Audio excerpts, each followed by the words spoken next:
Hey there, sleepyheads. Welcome back to the channel. Before we drift into 2 whole hours of creepiest and darkest Pokémon theories to fall asleep to, I'd love to know where in the world are you watching from tonight? And what time is it for you right now? Drop it in the comments below. It's always magical, seeing how far and wide this sleepy little community reaches. From cozy bedrooms in Tokyo to late-night study desks in Toronto. And probably 1 or 2 of you hiding under your covers, pretending you're asleep while watching this. Don't worry, your secret's safe with me. All right. Lights low, blankets up, snacks within reach. If you're that kind of rebel. Let's begin. We're starting tonight's cozy creep fest with the infamous tale of Lavender Town. Yes, that Lavender Town. The one from the original Pokémon Red and Green games that, according to some old-school urban legends, had a soundtrack so eerie, so bone-chilling, that it allegedly caused strange behavior in children. Headaches, dizziness, insomnia, and, depending on which late-night gaming forum you stumbled into, maybe even worse. Now, let's be real, was the music really cursed? Probably not. Was it unsettling enough to make you lower the volume on your Game Boy back in the day? Absolutely yes. Even now, if you hum that tune softly to yourself at 3 a.m. in a dark room, it'll still give you the heebie-jeebies. Legend has it that the original Japanese soundtrack contained high-pitched frequencies that supposedly triggered unease in young listeners. In fact, there were stories about how certain notes were removed in later releases because they were considered too disturbing. Was it just a weird coincidence? Or a clever marketing myth that spiraled out of control? Either way, it gave Lavender Town its legendary creepy status in Pokémon history. But it wasn't just the music. Oh no. The Pokémon Tower in Lavender Town was where trainers laid their Pokémon to rest. A literal in-game graveyard filled with tombstones, mourners, and one particularly tragic tale about a Mother Marowak whose restless spirit haunted the upper floors.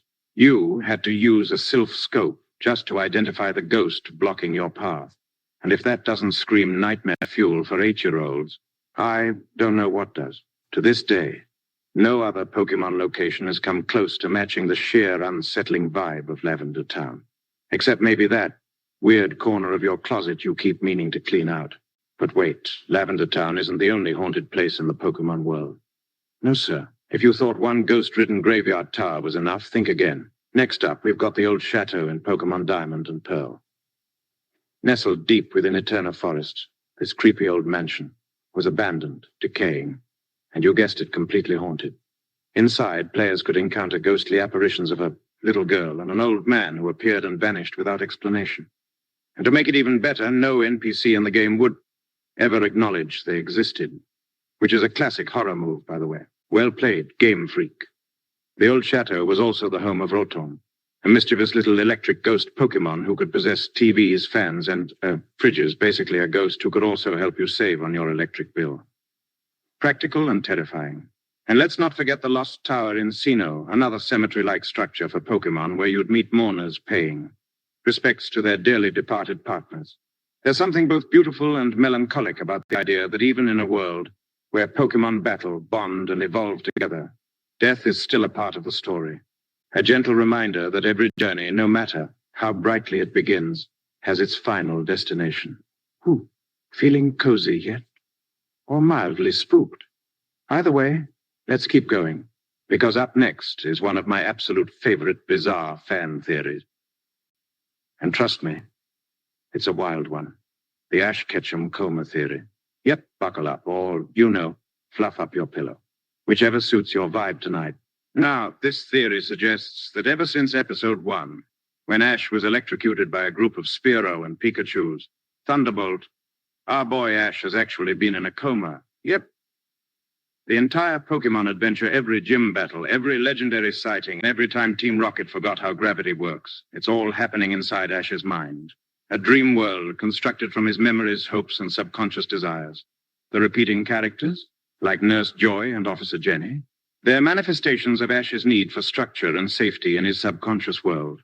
His journey to become a Pokémon master. His mind's way of giving him a sense of purpose while he's trapped in an endless sleep. And the reason why Ash never ages? Because time doesn't pass the same way in a dream. Which, frankly, is a handy excuse for why Pikachu still hasn't evolved after, 20 years? It's kind of heartbreaking, kind of fascinating, and kind of hilarious when you imagine poor Brock trying to get a date in a 10-year-old's coma dream. Sorry, buddy, it was never going to happen. And with that, we're only just scratching the surface, my friend. There's so much more weirdness to unpack, so keep those eyelids heavy and those blankets snug. So here's where it gets even weirder. According to this theory, every person Ash meets on his journey represents a part of his subconscious trying to help him cope. Brock? He's Ash's craving for friendship and loyalty. Misty represents his fear of abandonment and desire for companionship. Which, let's be honest, makes Misty chasing him around with a bike debt way more meaningful than we originally thought. And all those gym leaders and rivals, each one symbolizes a different challenge in Ash's mental state battles he needs to win to move on emotionally.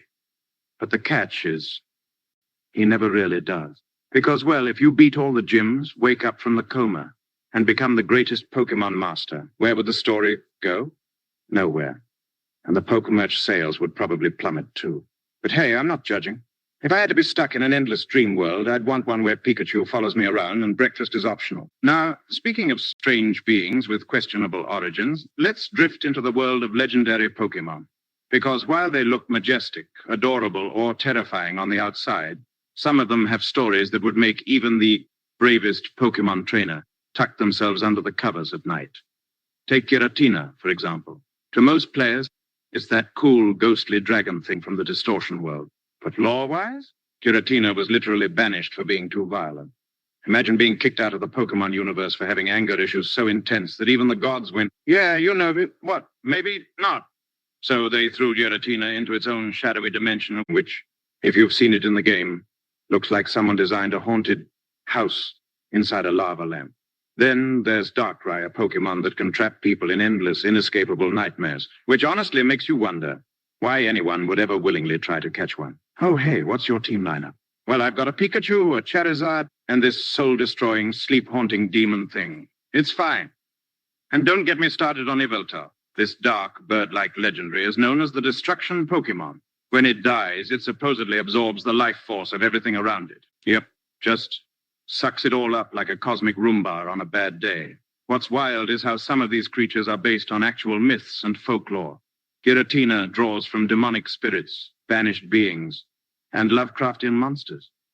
Darkrai is rooted in sleep paralysis, legends you know, that classic nightmare where you can't move. And there's a shadow figure in the corner of your room? Yeah, that. So, next time you're snuggled up, half asleep, thinking about catching them all, maybe leave those 3 off your team.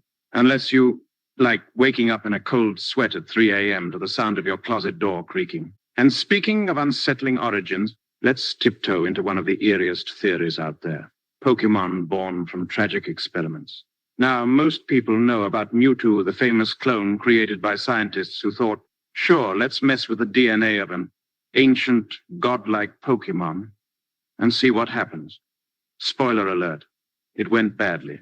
But what if I told you Ditto might also be a failed Mew clone? I know, sounds crazy. But hear me out, they're both pink. They both weigh 8.8 pounds. And they both know transform. And Ditto's entire existence is basically, I'll be whatever you need me to be. Which sounds adorable until you realize it might just be the leftovers from a failed cloning experiment, doomed to wander around as an amorphous blob forever. Kind of like me when I wake up at 2 a.m. looking for snacks. And then you've got Kadabra. In its Pokédex entry, it says a boy with psychic powers woke up one morning transformed into a Kadabra. Which, if you think about it, means somewhere out there is a set of very confused parents wondering why their kid turned into a yellow fox with spoons. The theory gets darker when you remember Porygon. Ah, yes. The digital Pokémon so dangerous it caused an infamous incident in Japan when its episode, Electric Soldier Porygon, aired on TV, sending hundreds of kids to the hospital with seizures.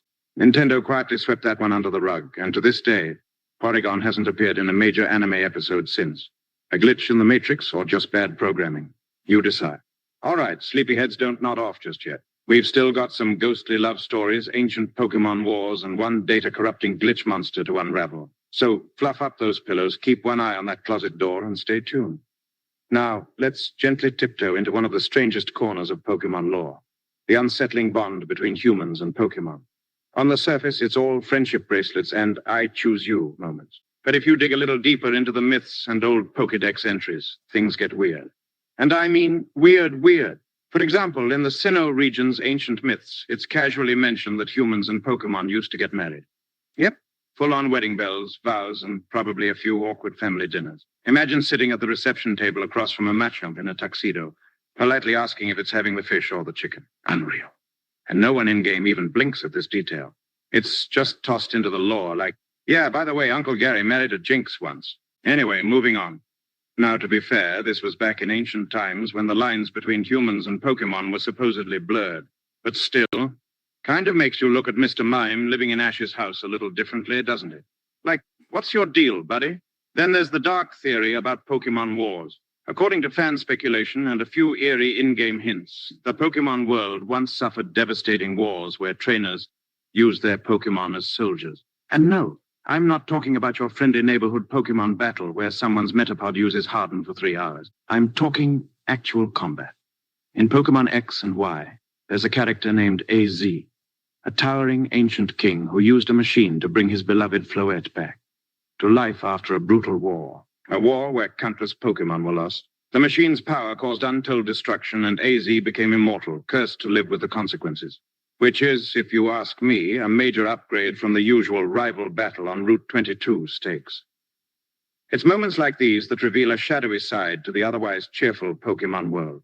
A world where friendships are forged, yes, but also where wars are waged, and immortality comes at a terrible price.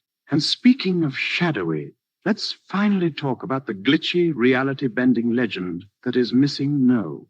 Oh yeah, you knew this one was coming.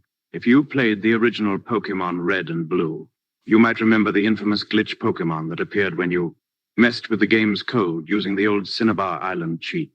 And if you've never seen it, imagine a corrupted barcode sprite with a scrambled mess of pixels and the power to multiply your master balls.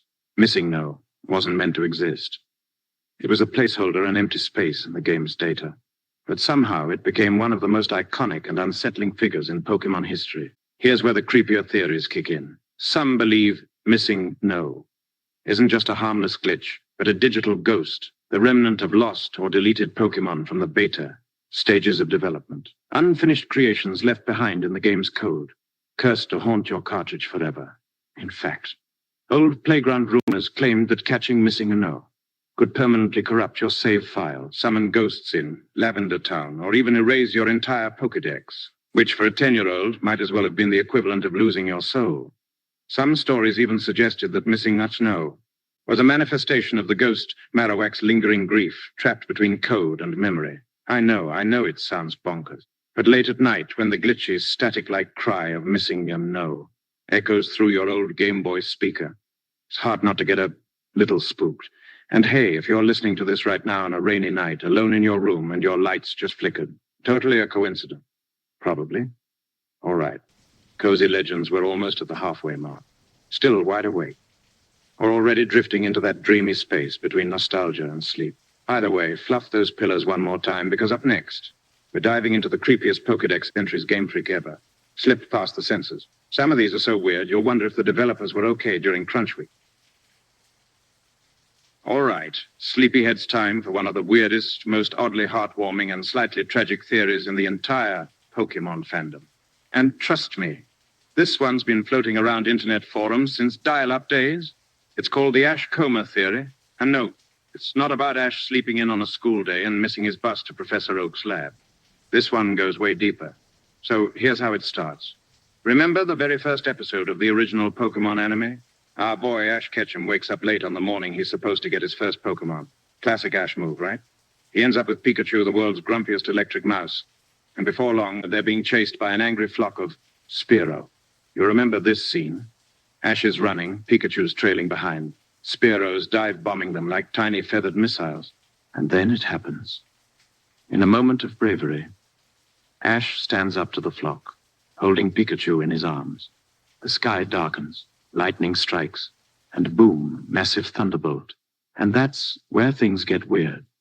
The theory suggests that Ash didn't just get zapped and wake up in a hospital bed like a normal 10-year-old. Nope, that thunderbolt allegedly put him into a coma.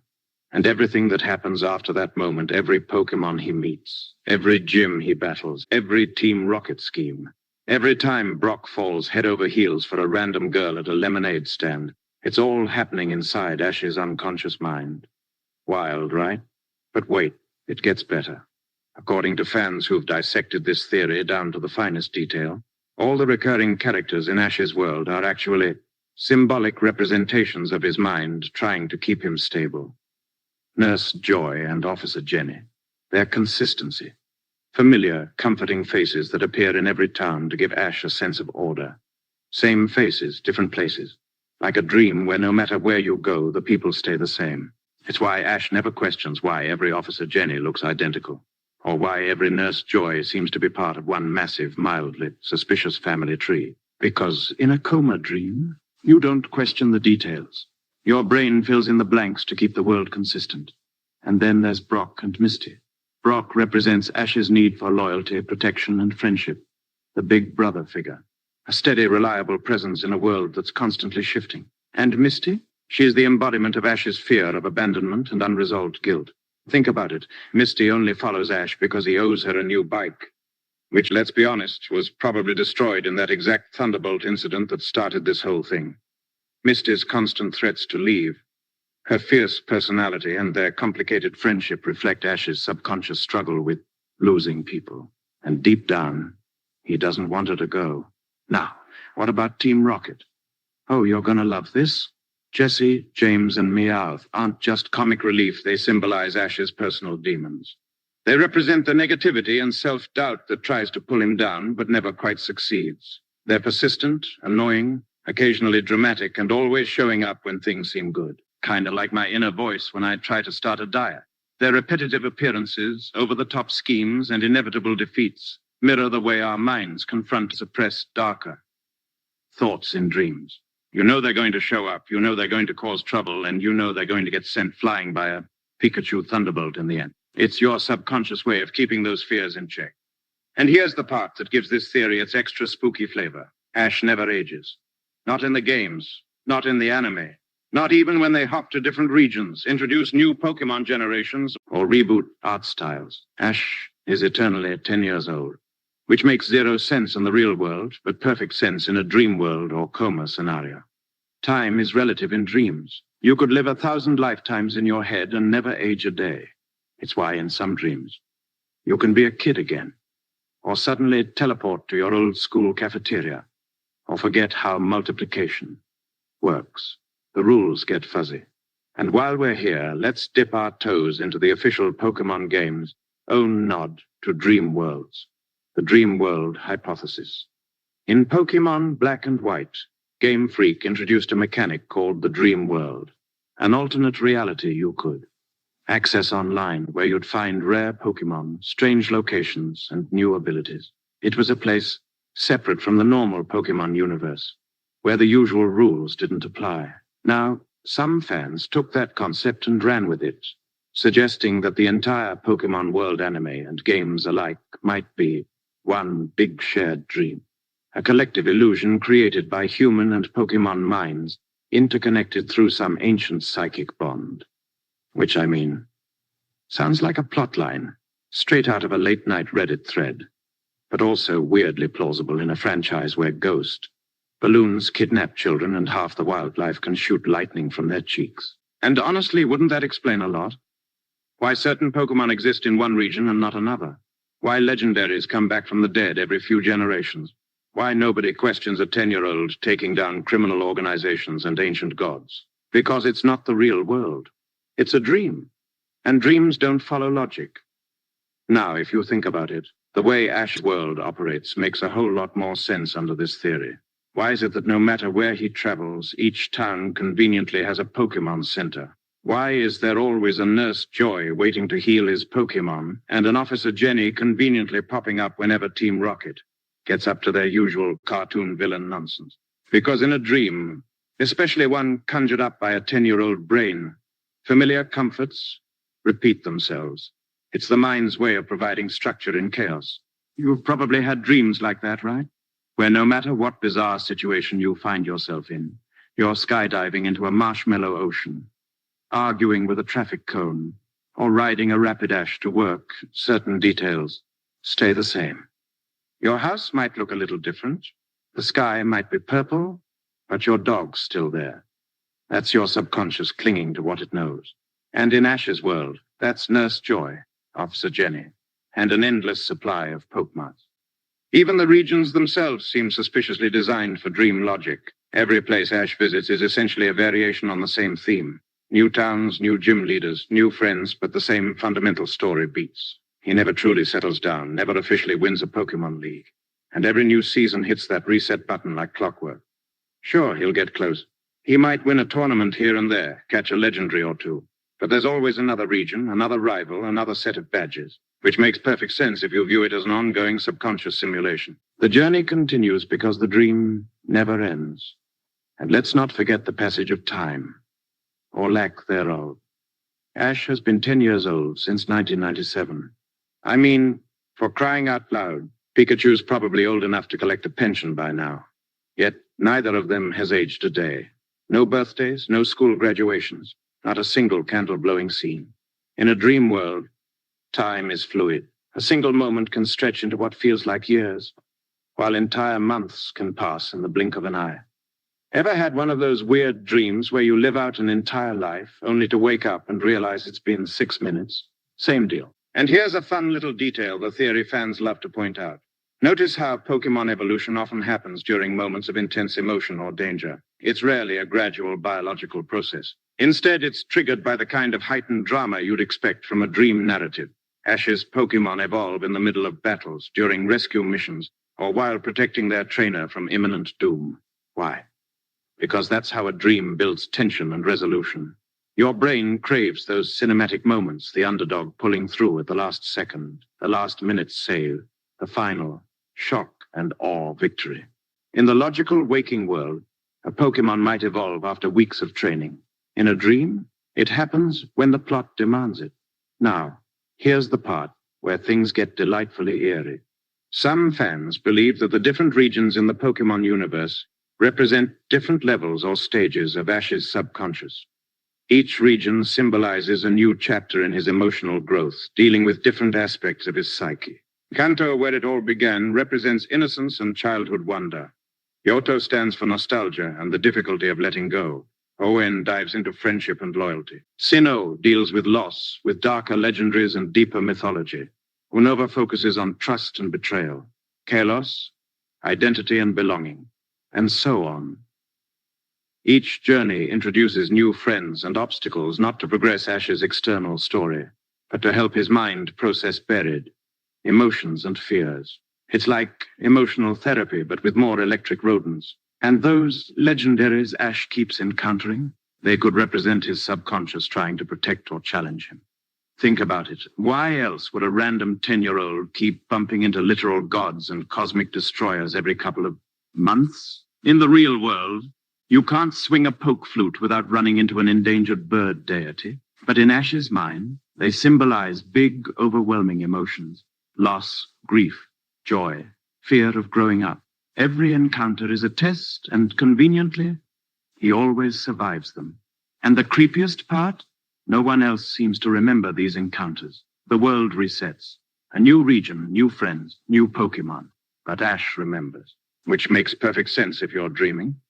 You wake up and the faces fade, but the feelings stay. Now let's add one final cherry on top of this spooky theory sundae. If you've ever noticed, there's a peculiar calmness in how Ash deals with danger. He rarely panics. Even when facing legendaries or watching his Pikachu get blasted halfway across a volcano. Because in a dream, no matter how scary things get, you sort of know you're safe.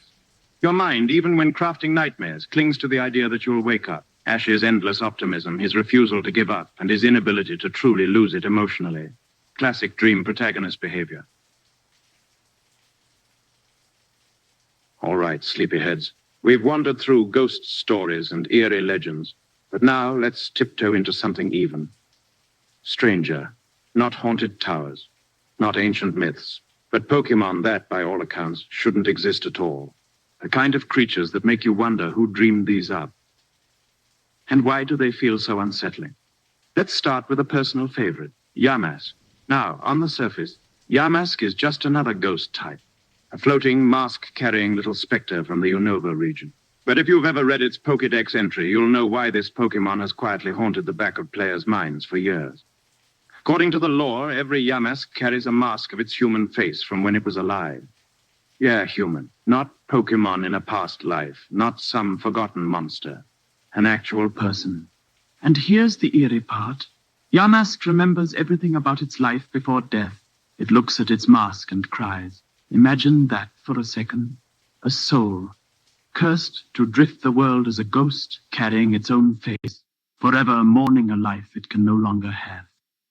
It's the stuff of old sad folk tales you'd hear from your grandma by candlelight. And yet it's right there in a children's game. And speaking of haunted souls, let's softly whisper about Phantom. Phantom is adorable at first glance. A little ghost peeking out from a hollowed tree stump with big glowing eyes. You'd probably think it's the kind of Pokémon you'd want to snuggle up with on a rainy day. But here's where it gets eerie. The Pokédex says Phantom is the spirit of a child who got lost in the forest and died. Let that sink in for a moment. A literal child, now trapped forever in the form of a ghostly tree dweller, luring other travelers deeper into the woods with its eerie, childlike cries. There's something quietly heartbreaking about that.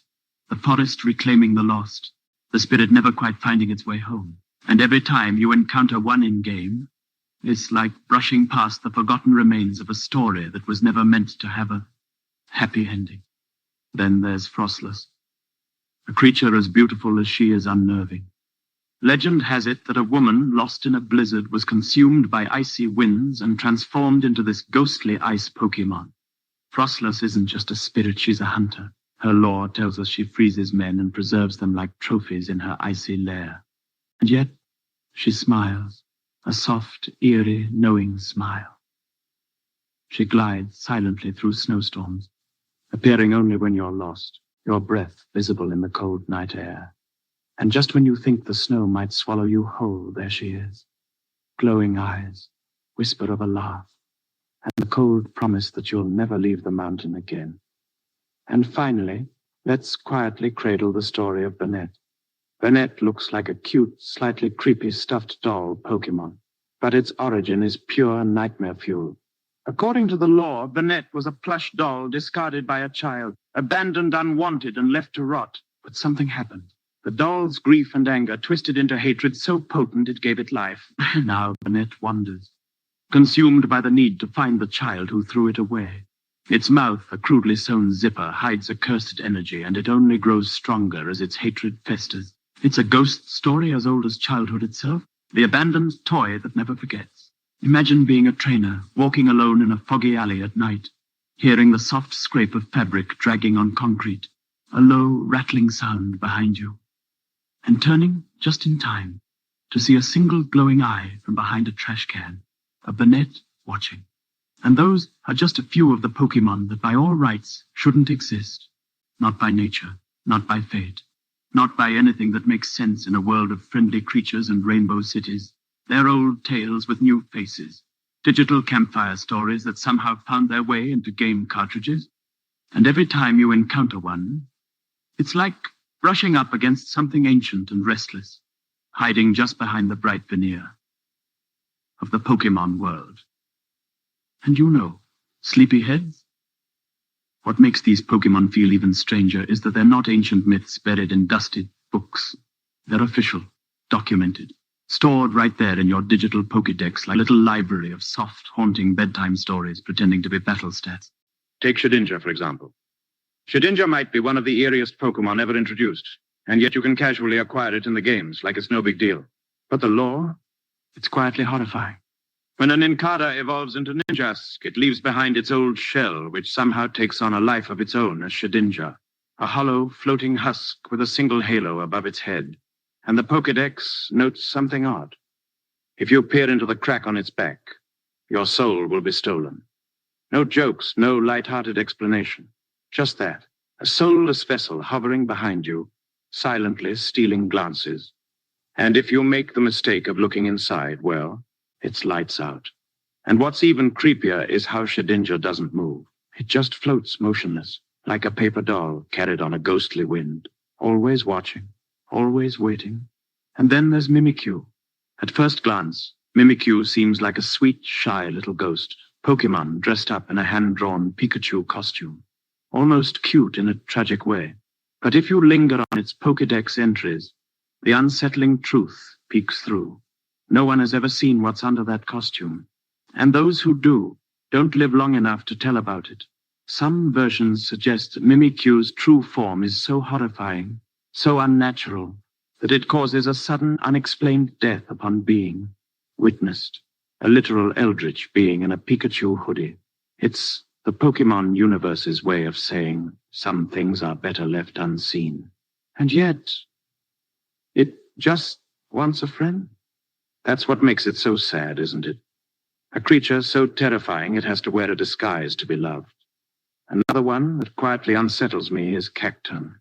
At first glance, Cacturn's just a desert-dwelling cactus Pokémon with a grin a little too wide. But its Pokédex entry hints at a deeply eerie behavior. It follows travelers through the desert until they can no longer move. That's it. No explanation of what happens next. No clarification if it's benevolent or predatory. Imagine wandering the dunes, your water long gone, your vision blurry from heat and exhaustion. And every time you turn, there's a silhouette on the horizon. Still, patient, smiling. Cacturn isn't chasing you. It's waiting. And maybe, just maybe, you'll be too weak to move by nightfall. And for our last quiet ghost tale of this stretch, let's speak of Spiritomb.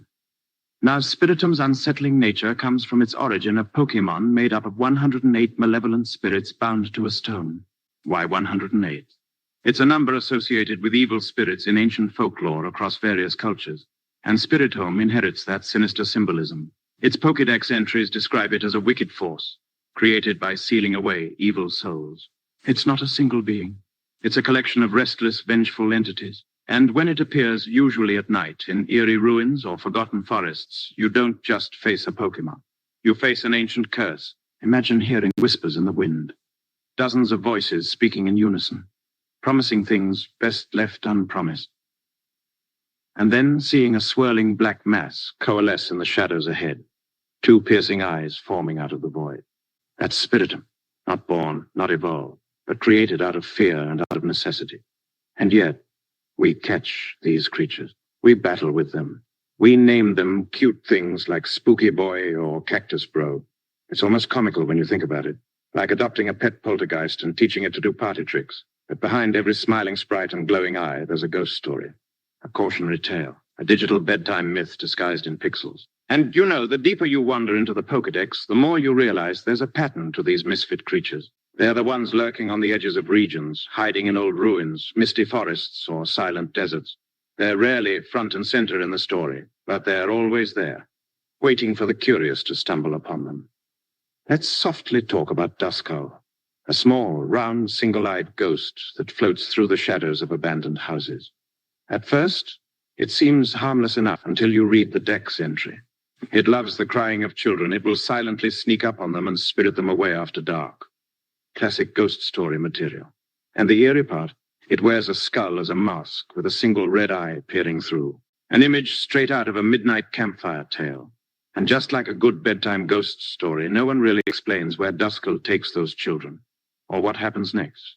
It's a fragment of folklore left unfinished, a question mark in a world of friendly battles. And then there's Gorbis, a delicate, pink, seahorse-like creature you'd expect to see gliding peacefully through coral reefs. But in its Pokédex entry, it's described as a predator that uses its thin mouth like a drill to pierce prey's body and suck out its fluids, all while maintaining a serene, almost beautiful appearance. There's something deeply unsettling about a creature that looks like a ballerina and hunts like a vampire. It's a reminder that even the gentlest faces in the Pokémon world can hide the sharpest teeth. And don't even get me started on Drifloon. This one's a fan favorite, precisely because of how twisted it is beneath its adorable design. A cute, floating balloon ghost with a little string tail. Kids would naturally reach for it. And according to the law, that's exactly what it wants. Drifloon, it turns out, tries to grab the hands of children and carry them away. Sometimes to the afterlife. Sometimes to who knows where. Some versions of the Dex even say it inflates as it absorbs the spirits of the lost. Imagine that a cheerful balloon, growing heavier with each stolen soul, drifting lazily through the evening mist. It's the kind of story your grandma might have warned you about if you lived in a foggy seaside village. Don't chase the balloon, child. It's not what it seems. And for one final, softly spoken legend tonight, let's remember Parasect. At first glance, Paras and Parasect are just bug Pokemon, little mushroom-carrying insects. But look closer at Parasect's eyes. They're blank, lifeless. And here's the dark truth. By the time Paras evolves into Parasect, the mushroom growing on its back has completely taken over its body and mind. It's no longer a creature making decisions. It's a walking, spore-producing puppet, controlled entirely by a parasitic fungus, a biological horror hidden behind pixel art. And what makes it eerier is how subtle it is.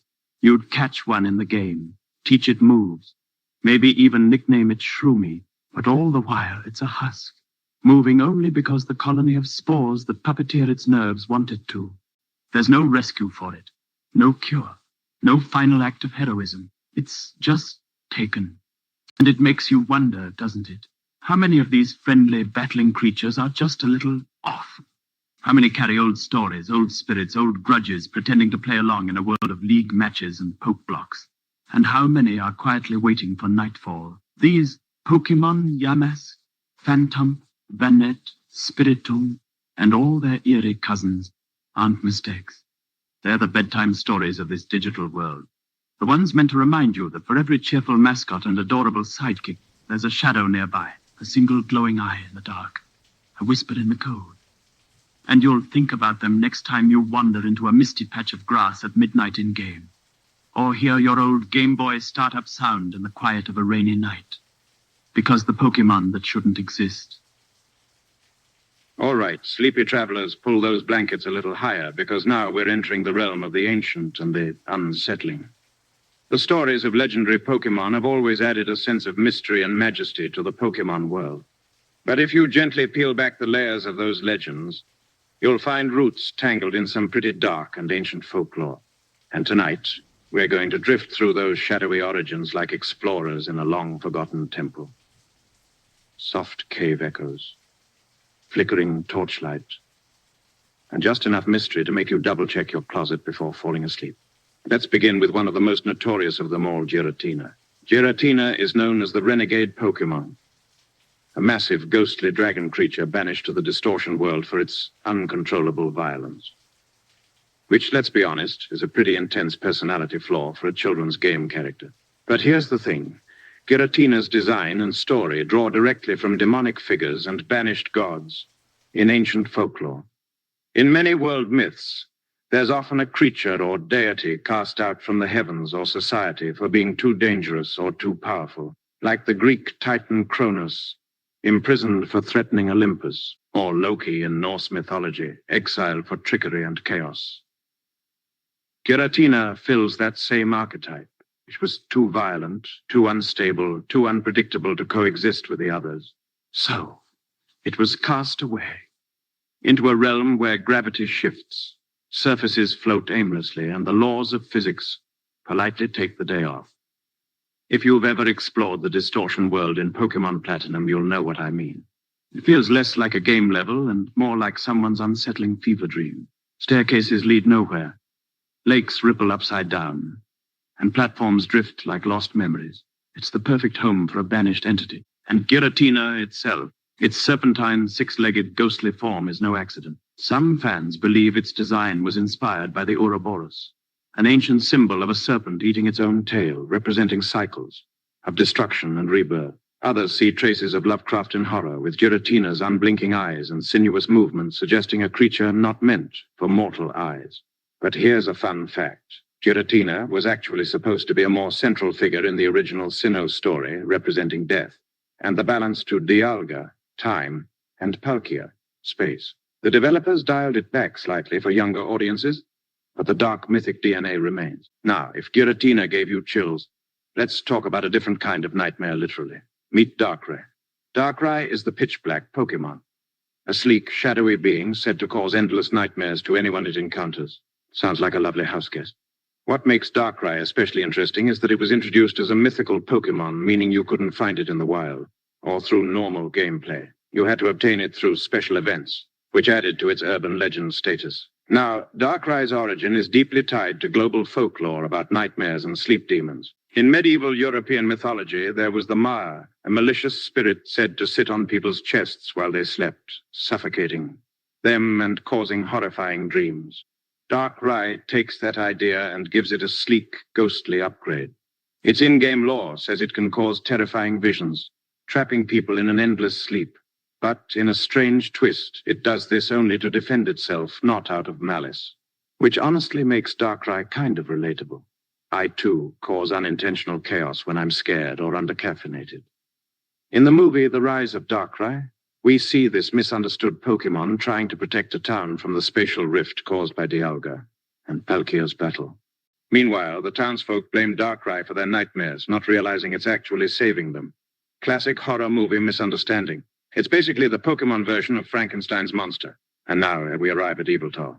Even its name sounds like something you'd summon with a cursed book in an attic. Yveltal, the destruction Pokémon, is a dark avian legendary said to bring death wherever it goes. When it reaches the end of its life, it absorbs the life force of every living thing around it, before retreating into a cocoon, to sleep for 1,000 years. You'll know normal bird behavior. Its design, with those crimson outstretched wings and piercing eyes, takes inspiration from a mix of death omens in various mythologies.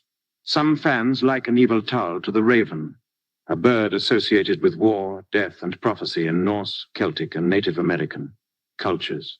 Others see hints of the Grim Reaper, especially in how Yveltal's movements and attacks literally drain life from its opponents. In the real world, ancient myths are full of entities that devour life to maintain balance. Yveltal embodies that concept, beautifully terrifying, majestic, and strangely poetic. And just like Giratina and Darkrai, Yveltal's story reminds us that in the Pokémon world, even beauty often hides shadows. Legendaries aren't just trophies to be caught. They're personifications of fear, mortality, and the delicate balance of life and death. And on that cozy, mildly unsettling note, we'll soon continue deeper into the strange myths behind even more legendaries. But for now, sleepyheads, rest easy, knowing your room probably doesn't contain a life-draining bird god. Now, while those legendaries might be the heavy hitters of darkness, they're far from the only ones lurking in Pokémon lore. In fact, if you start looking at other mythical and legendary Pokémon, you'll realize how many are inspired by ancient gods, folklore, monsters, and things people used to tell each other around fires when the sun went down, and they were absolutely not ready to sleep. Take Hoopa, for example. Now, on the surface, Hoopa might seem like a mischievous genie-like Pokémon with an odd obsession for golden rings. But in its unbound form, Hoopa transforms into a massive six-armed demon entity capable of bending space and summoning other legendaries at will. Yep, this adorable little prankster turns into something straight out of a mythic horror story the second you remove its ring. Its inspiration, likely a mix of djinn legends from Middle Eastern mythology and ancient demon figures known for stealing treasures, controlling dimensions, or trapping the souls of heroes. Even its 6 arms call to mind multi-limbed deities from Hindu and Buddhist folklore, where extra arms often signify otherworldly, power sometimes benevolent, sometimes not. And speaking of otherworldly power, how about Zygarde? At first glance, Zygarde might just seem like a bulky green snake creature lurking in a cave. But this Pokémon is actually the guardian of balance in the Pokémon world. Its forms represent different percentages of its total being, like assembling an ancient bioorganic puzzle. And its origin? It's heavily inspired by Jormungandr, the Midgard serpent from Norse mythology. Jormungandr was a massive serpent that encircled the world, destined to rise during Ragnarok, the end of days. In fact, Zygarde's ability to monitor ecosystems and intervene when balance tips too far is very much in line with Jormungandr's symbolic role as a bringer of apocalypse and rebirth. Which means that, yes, somewhere out there in the Pokémon universe, there's a snake that might just decide one day that it's done with our nonsense and pull the plug on everything. And then there's Cresselia and Darkrai, 2 sides of the same coin. Where Darkrai embodies nightmares, Cresselia represents peaceful dreams. In legends, beings like Cresselia would be moon spirits or celestial guardians, watching over sleepers and guiding lost souls through the darkness. Even its shimmering, crescent-shaped wings resemble ancient lunar goddess imagery from Roman and Greek myths. The balance between nightmare and dream, darkness and light, It's a classic mythic theme. And like those old stories, the Pokémon world loves its yin and yang pairings. Every force of destruction has a counterpart, every darkness, a protector. And somehow, it's always you, the eternally 10-year-old trainer who ends up in the middle of it. Let's not forget the Regi trio, or as I like to call them, the Pokémon equivalent of ancient golems with a serious attitude problem. Regis, Registeel, and Regirock are heavily inspired by golem myths from Jewish folklore. In those old stories, golems were beings made from earth, stone, and other natural materials, animated by sacred words or spells to protect communities. They were powerful, silent, and only partially alive, much like the Regi Pokémon in their ancient sealed chambers. In fact, their puzzles and inscriptions scattered across Hoenn and Sinnoh regions feel like nods to ancient temples and hidden tombs waiting for some plucky archaeologist or 10-year-old with a Pokédex to come poking around. And then came Regigigas, the colossal titan who created the three and supposedly moved continents with ropes, which is a flex, honestly. Legends say Regigigas shaped the land itself, a role commonly reserved for creator gods or earth-shaping deities in mythologies worldwide. It's a blend of Norse frost giants, Greek titans, and primordial world builders from various ancient cultures. What makes this so fascinating is how Pokémon consistently mirrors real-world mythologies while giving them a slightly adorable, occasionally unsettling Japanese pop culture twist. It's what makes uncovering these stories so addictive, because even when you think you've caught them all, there's always some ancient myth hiding in the shadows of their Pokédex entry. And honestly, isn't that a little comforting too? To think that these pocket-sized monsters carry echoes of the same bedtime stories our ancestors whispered under starlit skies, thousands of years before Game Freak ever existed. All right, cozy explorers, snuggle in. Because up next, we'll drift into the darker myths of other ghost Pokémon like Banette, Frostless, and Yamask, whose backstories are less, cute and more, I might leave the lights on tonight. But hey, it's all part of the charm.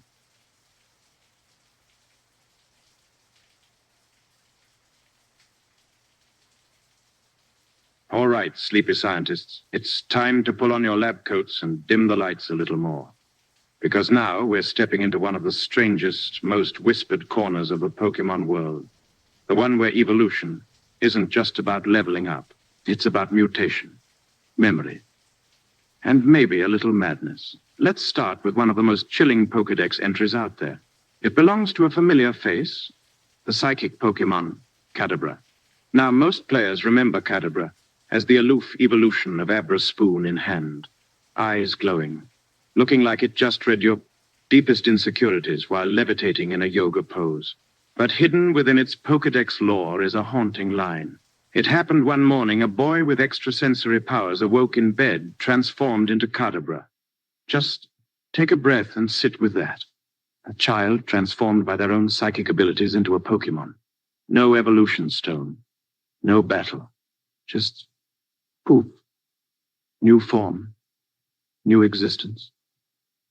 And nobody really talks about it. No follow-up quests. No dramatic story arc. It's just there. Like a bedtime rumor no one's brave enough to explore.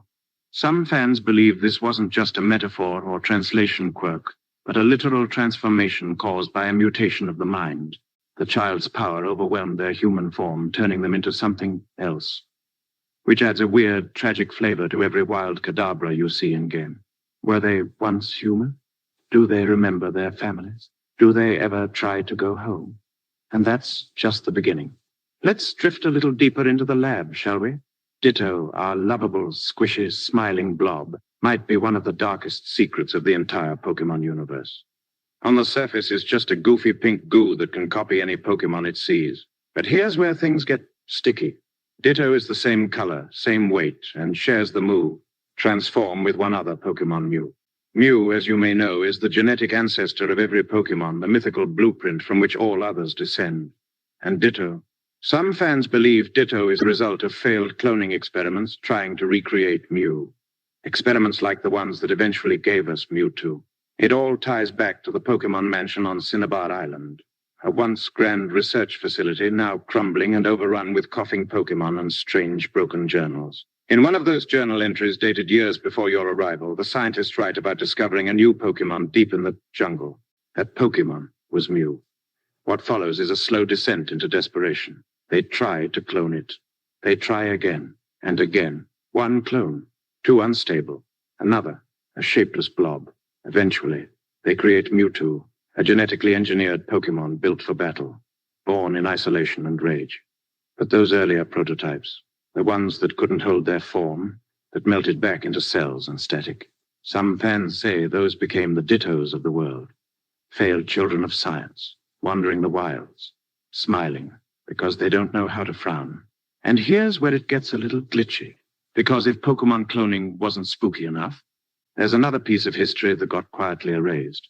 An episode so infamous, so intense, that it was banned from broadcast forever. Enter Den-O Senshi Porygon, or as you may know it, the Porygon episode. Aired only once in Japan in 1997, this episode featured Ash and Pikachu diving into cyberspace with Porygon to stop a rogue computer virus. Seems harmless enough, until Pikachu uses an electric attack inside the digital world, triggering rapid flashing red and blue. Strobe effects. What followed was real-world chaos. Over 600 children across Japan experienced seizures, dizziness, and nausea. TV Tokyo immediately pulled the episode, and it's never been re-aired or officially released anywhere in the world since. But here's the eerie part. Porygon, the Pokémon blamed for the incident, was quietly pushed aside in the anime. Despite not being responsible for the attack, it was Pikachu's Thunderbolt. Porygon was never featured in another main episode. Again, like a digital ghost, it vanished, leaving behind rumors, screenshots, and a place in Pokémon's darker history. Some fans even believe the incident cursed Porygon as a character. And, well, there's something poetic about Pokémon designed to live in cyberspace being lost forever in the real-world broadcast void. Now, while Ditto's backstory is one of soft tragedy, and Porygon's fate lingers like a digital ghost, there's one creation in the Pokémon universe whose story is far less subtle and far more terrifying. And that's Mewtwo. Ah, yes, the infamous genetic experiment, born from science's attempt to outplay nature. You probably know Mewtwo as the final boss of the original games, lurking at the end of Cerulean Cave, waiting to psychically pulverize anyone brave enough to step inside. But beneath those cold, narrow eyes lies a creation myth darker than most realize. It all started, as the old journal entries of the Cinnabar Island mansion reveal, with the discovery of Mew, a creature so rare and so powerful that scientists believed they could harness its DNA to create the ultimate Pokémon. But like every good cautionary tale, their obsession with control led to consequences. In both the first Pokémon movie and the games' lore, Mewtwo was engineered for battle. It wasn't born, it wasn't caught, it was built. And something about that feels unsettling in a world otherwise obsessed with friendships and trust. The most haunting part? In Pokémon, the first movie, Mewtwo awakes, confused, isolated, and angry. Not because it's inherently evil, but because it was designed without a purpose beyond violence. It's a creature that was never meant to exist, and it knows it. One particularly eerie moment in the movie reveals Mewtwo communicating telepathically with a clone of a little girl named Amber, a memory-like projection created by the scientists to keep Mewtwo company as it developed. But as the girl's consciousness fades, so too does Mewtwo's only connection to kindness. It's like a digital Eve being lost before the first man even walks the earth. The idea that Mewtwo was aware of its own unnatural origins before it even opened its eyes is both tragic and terrifying. And that lab, that infamous Pokémon mansion, is itself a place shrouded in rumor. If you ever played Pokémon Red, Blue, or Yellow, you probably remember creeping through those dusty, half-collapsed hallways. The place is filled with charred notes, broken machinery, and wild Pokémon like Grimer and Mook, creatures believed by some fans to be byproducts of the lab's experiments gone wrong, toxic waste given form. Even Magmar, with its unusual humanoid shape and fire-spewing power, is often theorized to have been the result of those early experiments, perhaps an attempt to create a fire-type weapon before the perfected Mewtwo was born. And it's not just confined to Cinnabar. Throughout the Pokémon world, strange evolutions hint at science's invisible hand. Take Trubbish, a literal pile of garbage that springs to life, or Grimer, believed to be animated sewage. Were they accidents of pollution?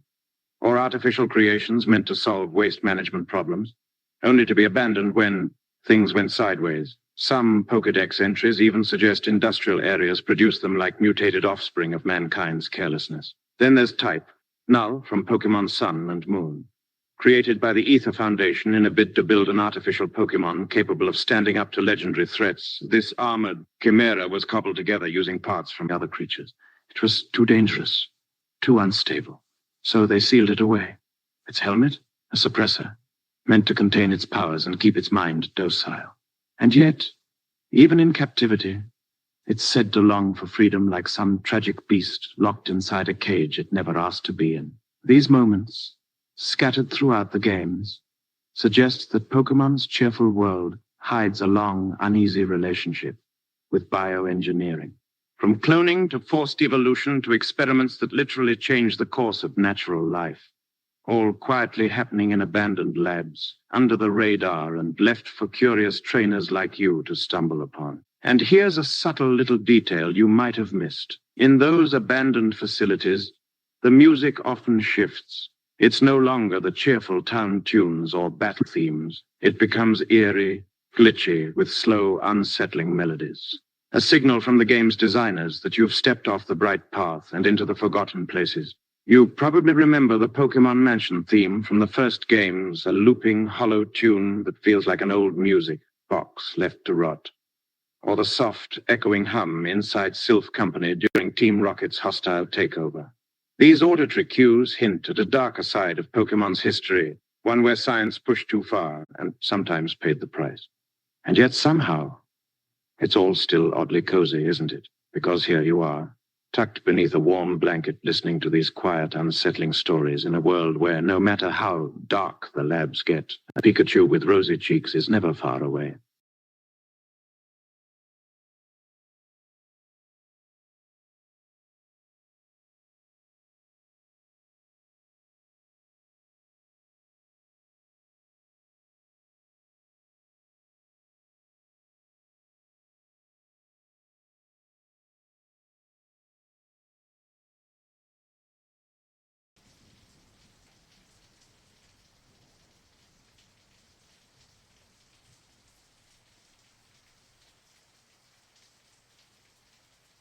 All right, sleepyhead, settle in a little deeper, because now we drift into one of the most quietly haunting corners of Pokémon lore.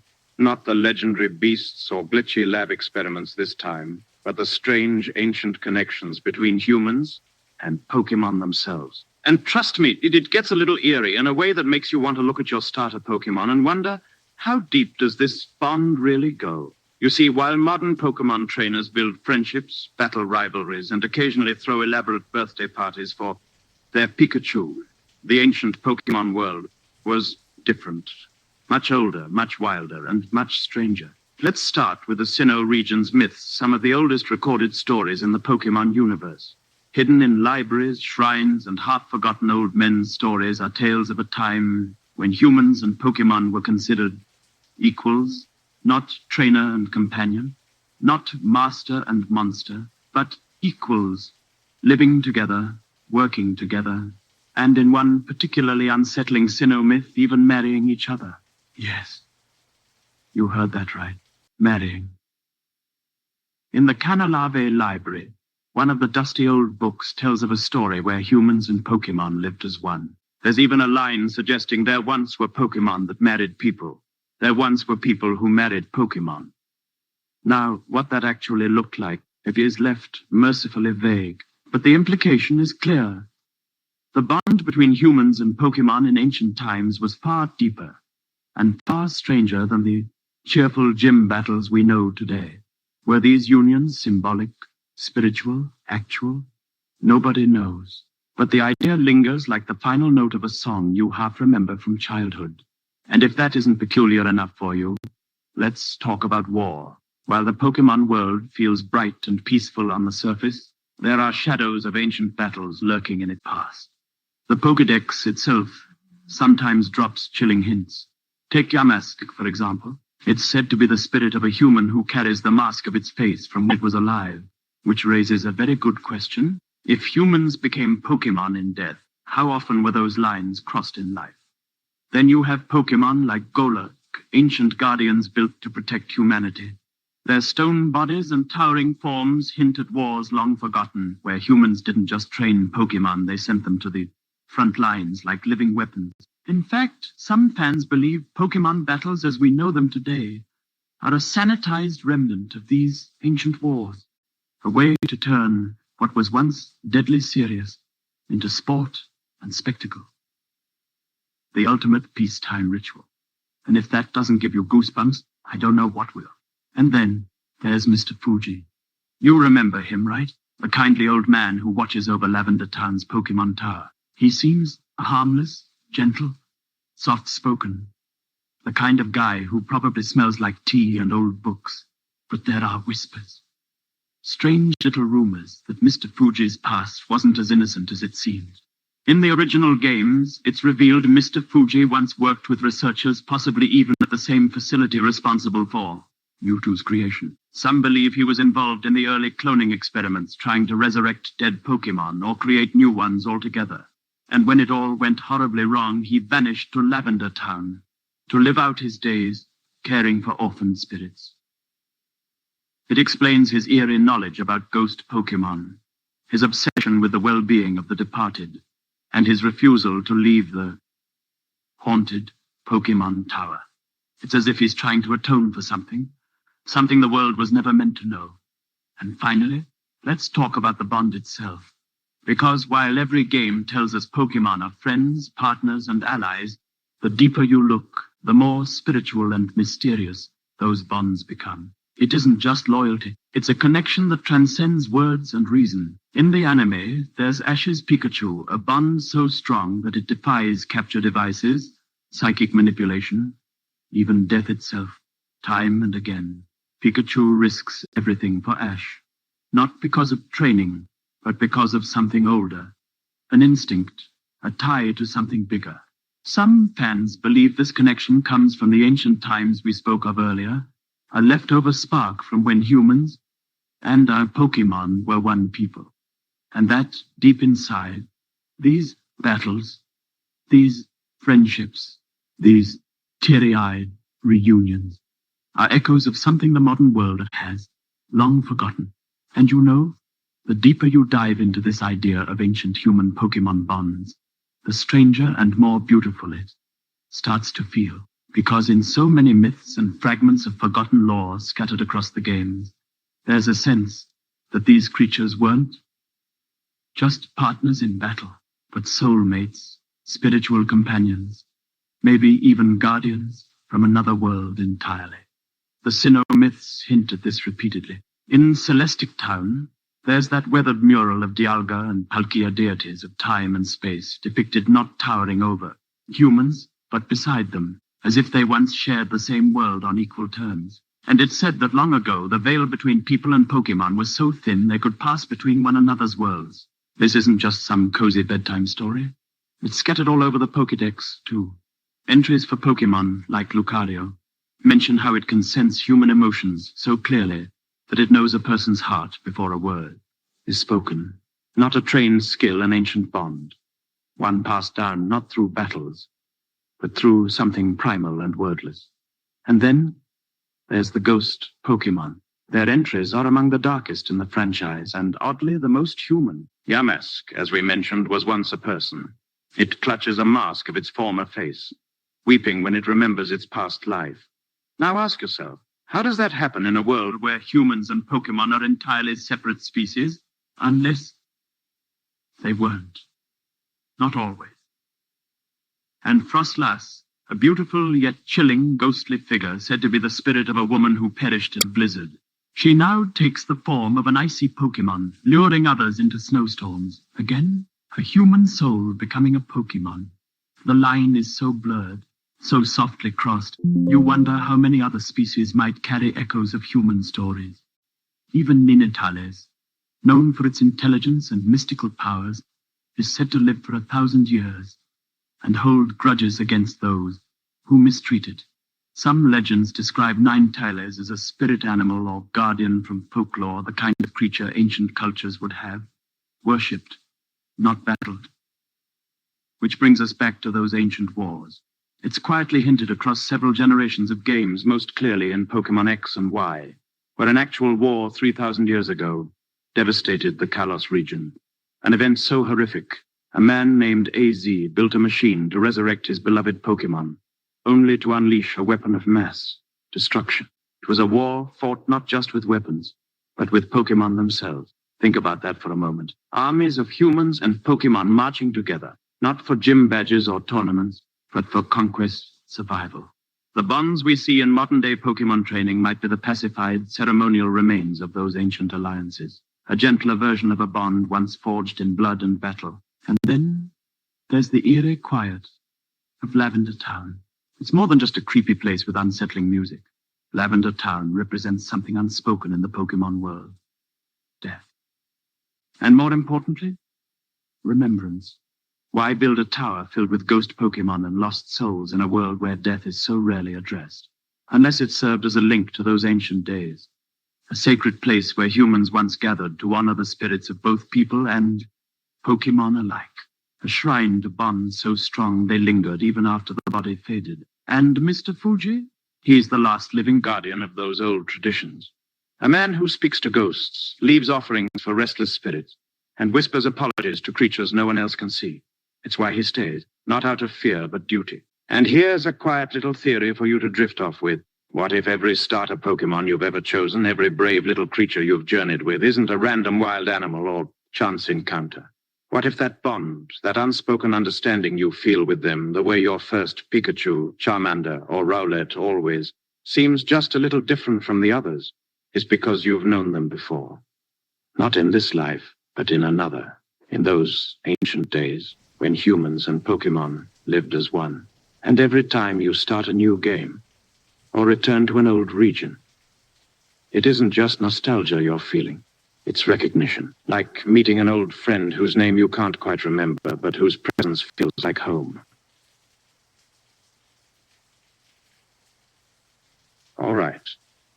Tuck in a little tighter, because while you might have spent your childhood playing with adorable Pokémon, there are stories buried deep in the Pokédex that sound more like old ghost tales than battle stats. Tonight, we're going to gently open that dusty digital book of entries and see what shadows fall out. Let's start with an old favorite, Gengar.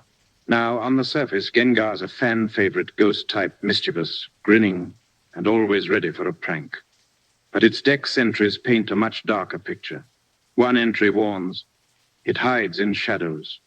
It is said that if Gengar is hiding, the temperature suddenly drops by nearly 10 degrees Fahrenheit. Nothing too eerie yet, right? Until you read the older lore, which claims Gengar is actually the ghost of a dead human. A literal person whose spirit twisted into this mischievous shadow-dwelling form. And here's the kicker. It's said to lure people into the dark and steal their lives. That wide, sinister grin might be the last thing you see before you vanish into the shadows. And speaking of disappearing, let's float gently back to Drifloon. Yes, we touched on it earlier, but this balloon-like Pokémon deserves a second, closer look in this cursed entry segment. The Pokédex in multiple generations repeats the same chilling fact. It tugs on the hands of children to steal them away. Some versions even claim it grows heavier as it collects more souls.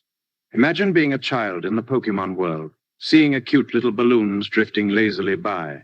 Maybe you grab its string, laughing as it lifts off the ground, and then you realize it's not carrying you toward the clouds. It's taking you somewhere far, far darker.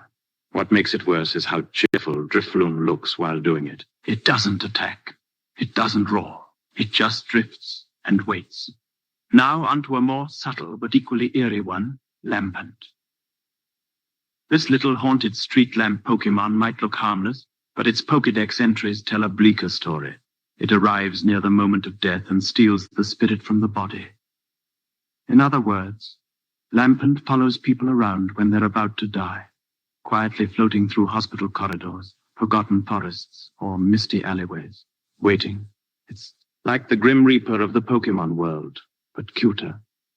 There's something extra chilling about that combination of adorable design and sinister purpose. A creature you might want in your party, not realizing it's literally drawn to your last breath. And of course, we can't have a cursed Pokédex reading without mentioning Mimikyu. If you've ever played Sun and Moon or read its lore, you'll know Mimikyu is one of the eeriest Pokémon ever created. The Pokédex reveals that its true form is so terrifying that anyone who sees it dies from shock. So it disguises itself as a poorly drawn Pikachu to avoid scaring people to death. There's something so tragic about that. A creature so lonely it wears a makeshift disguise, desperately hoping anyone might love it. But trapped behind that cute mask is something too horrifying for the living world. And you'll notice no one ever says what it really looks like. It's one of those old ghost story tropes, the thing too terrible to describe, the creature you never look at because it's the knowing that kills you. That's our first handful of cursed entries for tonight, sleepyheads. But trust me, there are plenty more where those came from. The Pokédex isn't just a guidebook. It's a graveyard of old warnings, folklore fragments, and campfire tales that somehow slipped through the game code. And as we continue, you'll see just how unsettling these little data entries can get when you really start reading between the lines. All right, drift a little deeper, friends, because we've barely scratched the surface. For every cheery Pidgey or playful Squirtle, there's a Pokémon lurking in the dark corners of the Pokédex that reads like something. Your older cousin whispered about it to sleep over, the ones you weren't supposed to read before bed. Let's quietly open the page to Drowsy. Now, you might remember Drowsy as that sleepy, odd-looking taper Pokémon with a fondness for dreams. But listen to this from its Pokédex entry. If your nose becomes itchy while you're sleeping, it's a sure sign that one of these Pokémon is standing above your pillow and trying to eat your dream through your nostrils. Yep, not under your bed, not in your closet, right there, above your face. It's one thing to have nightmares. It's another to realize they might actually be breakfast for a wide-eyed creature standing silently by your pillow. And it makes you wonder how many mornings have you woken up foggy and unsettled because a Drowsy paid you a late night. Visit now onto the forest paths where Shiinotic waits. This bioluminescent mushroom Pokémon glows softly in the dark woods. And at first, it seems harmless. But the Pokédex entry offers this. It lures people deep into the forest with its spores. When they become lost, it drains their energy. There's something deeply eerie about a creature that guides you with pretty lights, only to sap your strength once you're too far from home.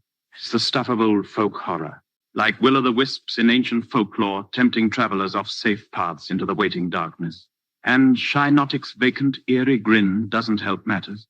Now, ready for another classic? Let's softly call up Hypno. Ah, Hypno. The evolution of Drowsy and an even darker presence. It's long been the subject of fan theories and creepypasta stories, but it's right there in the Dex. It carries a pendulum-like device. There once was an incident in which it took away a child it hypnotized. No elaboration, no follow-up.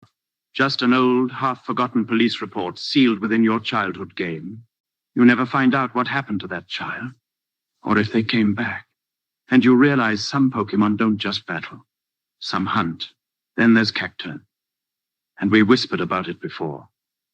But let's revisit its cursed entry in full.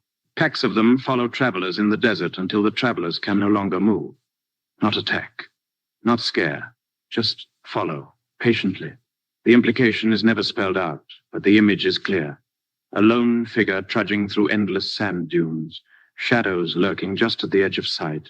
Always keeping pace. And when you fall from exhaustion, from thirst, well, it's no longer following. It's waiting.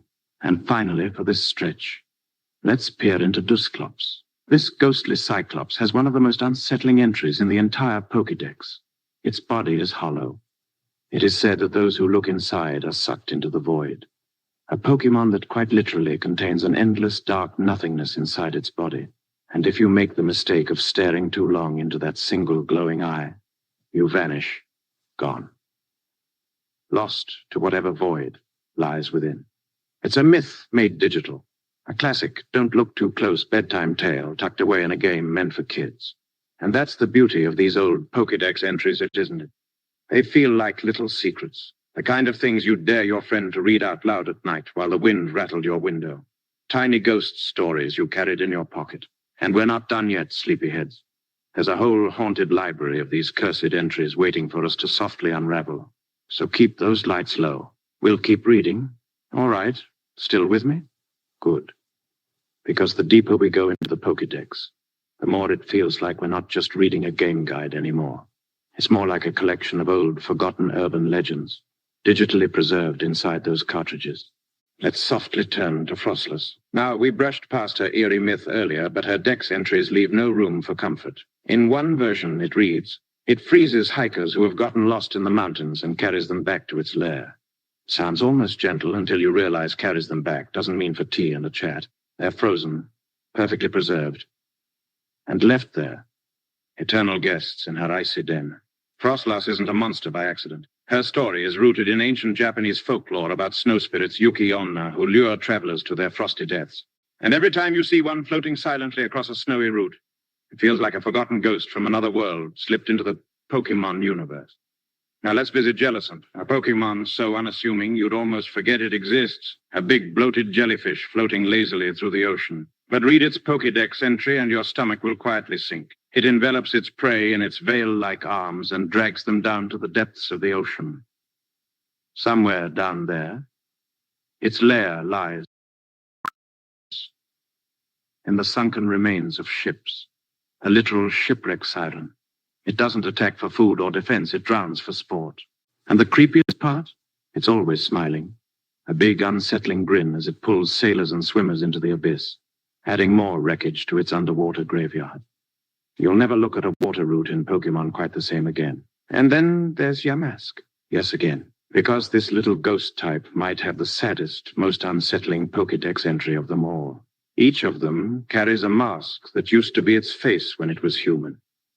Sometimes they look at it and cry. The thought of a restless soul trapped in this little creature, endlessly mourning its lost humanity, is enough to send a chill through even the warmest nostalgia. And it's never explained how or why they became Pokémon. It's just quietly accepted in the lore as if everyone in that world knows that sometimes people don't move on peacefully. Sometimes they linger. Next, let's glance at Gorgist, a spooky pumpkin-shaped Pokémon perfect for a Halloween episode until you read its Dex. It sings joyfully as it observes the suffering of its prey. There's something uncomfortably sinister about a creature that doesn't just hunt or battle, but delights in fear. It sings while you're too paralyzed to run, a soft, eerie lullaby as the shadows close in. And every time you caught one for your team, you probably thought it was cute. Then a fan favorite for cursed entries, Beware of Honage, a floating sword. Pokémon sounds cool, right? But its Pokédex shatters that illusion fast. If anyone dares to grab its hilt, it wraps its blue cloth around the arm and drains the life force from the person. Imagine wandering an old castle ruin, finding a sword stuck in the ground, gleaming faintly in the moonlight. And the moment you grasp it, cold fabric tightens around your wrist. And that's it, your last mistake. And this is what makes these Pokédex entries so brilliant. Because they're not written like textbook facts. They're little one-sentence ghost stories, the kind your older cousin swore was real when you were 7. And they're not even hidden. They're there, right beside your stats and movesets, waiting for the curious and the brave. And as we continue our quiet reading, you'll see the Pokédex is one of the most haunted libraries in gaming. So fluff your pillows, keep those lights dim. We've got plenty more unsettling entries to uncover before the night's through. All right, friend. You're doing great. We've wandered through forests of restless spirits, stared into the eyes of ghostly dolls, and read the bedtime warnings hidden in the Pokédex. But there are still more entries, and these next few, they might be the eeriest yet. Let's start with Chandelure. On the surface, it's a graceful, elegant chandelier Pokémon, flickering flames and all. But then the Dex hits you with this.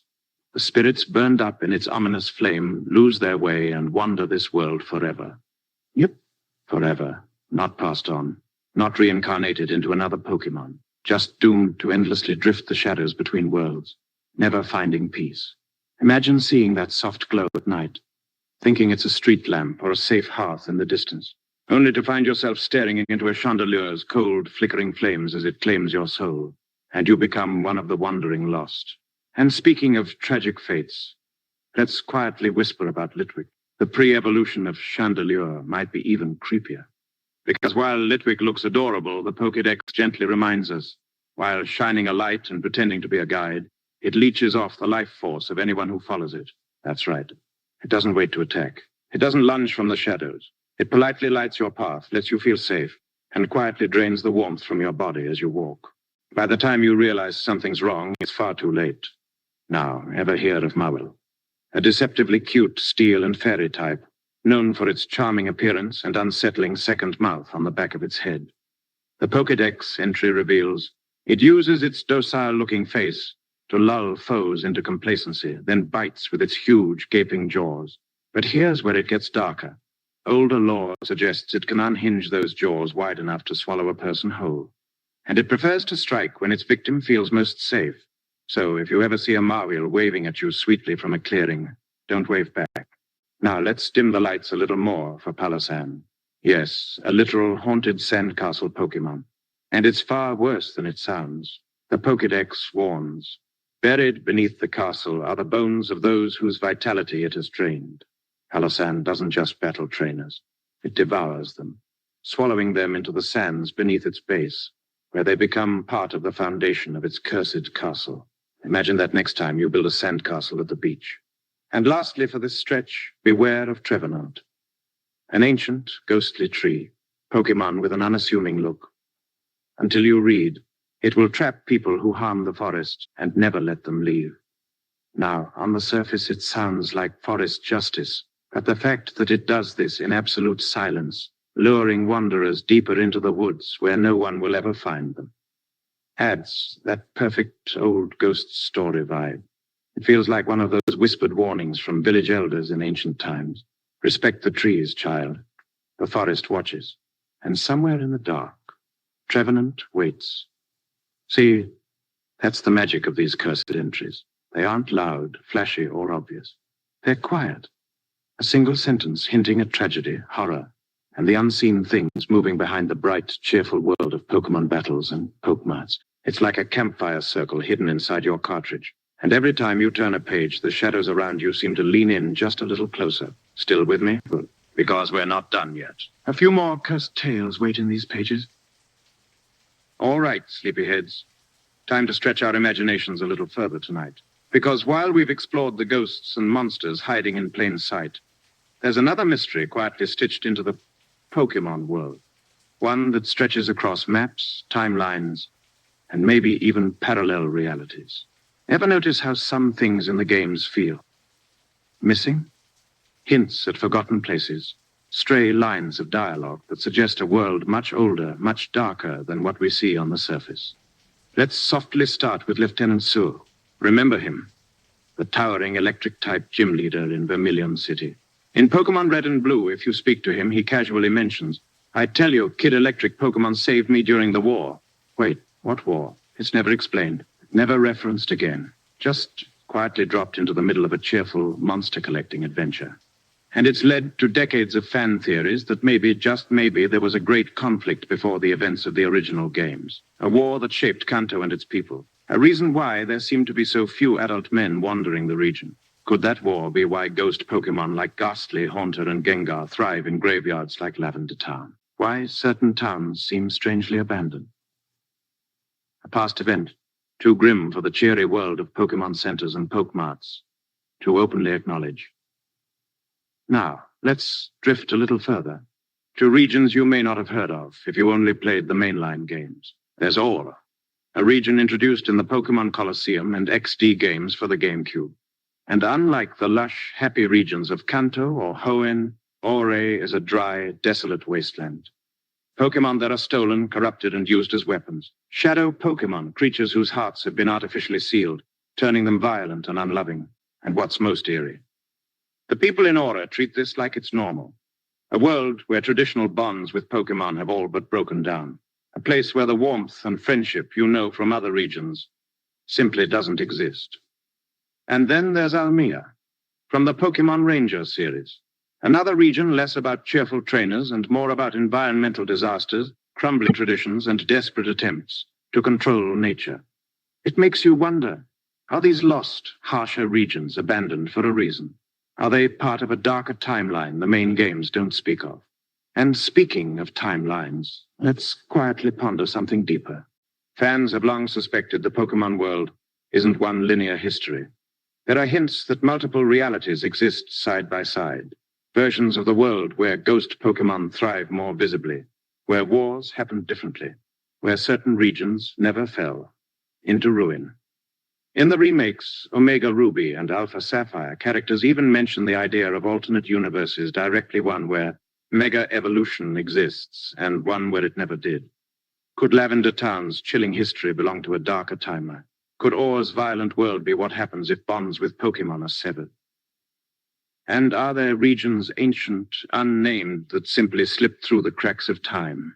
Their Pokémon now roaming as restless spirits in the form of Yamask or Phantom. Even the distortion world from Platinum feels like a glimpse into another broken reality, a place where physics fail and the godlike Giratina lurks in exile. And it makes you wonder, how many of these worlds exist? What secrets lie in the gaps between the games we know? The idea isn't so far-fetched. In a world where ghost Pokémon hold masks of their human faces, where old dolls come to life seeking revenge, and where cursed sandcastles devour sailors. Is it really so strange to believe there are forgotten regions, lost timelines, and parallel worlds the games only hint at? Somewhere out there, a forgotten map might still be waiting. A place where ghost Pokémon roam freely, where ancient wars left cities in ruins, where chandeliers flames light abandoned streets. And who knows, maybe one day you'll find yourself playing a new Pokémon game, stepping into a town you've never seen with a name no one remembers, and you'll feel it, that cold, familiar shiver, a lost region, a forgotten timeline, a ghost of the Pokémon world itself. Still awake, sleepyhead? Or drifting somewhere between dream and memory? Perfect, because where we're going next is even hazier, a space between the known regions, the places you've explored, and those strange hints left behind like ghostly footprints in forgotten code. Have you ever noticed how Pokémon games often mention distant lands, but never explain them? Characters will say things like, "I once traveled to a faraway region," or mention a mysterious land where rare Pokémon roam wild and the rules of the world feel different. But those places, they're never on the map. They're never seen. They hang there, in the margins of the story, like flickering lights on a misty horizon. Some fans believe these are lost regions, ancient places erased by time, war, or catastrophe. They speculate about regions where ghost Pokémon weren't rare anomalies, but the dominant species. Entire towns built to commune with the dead. Temples dedicated to spirits long since forgotten. What if the lost tower in Sinnoh or the old shrines in Ecruteak City are the only remnants of these vanished civilizations? Ruins marking where towns once stood, where bonds between humans and Pokémon were darker, stranger, and more ritualistic. Even the unknown. Those eerie, letter-shaped psychic Pokémon might be relics of one of these lost cultures. Their connection to ancient alphabets and forgotten temples suggests they belonged to a civilization predating every known region. A people so old, their language became Pokémon themselves. And then there's the question of abandoned timelines. In some versions of fan theory, there are Pokémon worlds where events took a darker turn. A timeline where Team Rocket succeeded, where ghost Pokémon weren't captured and trained, but spread unchecked, where the wars Lieutenant Surge hinted at never ended, leaving regions like Or dry, violent, and cruel. There's even a long-standing rumor in the fandom that Kalos's Great War, mentioned in X and Y, might have splintered reality itself.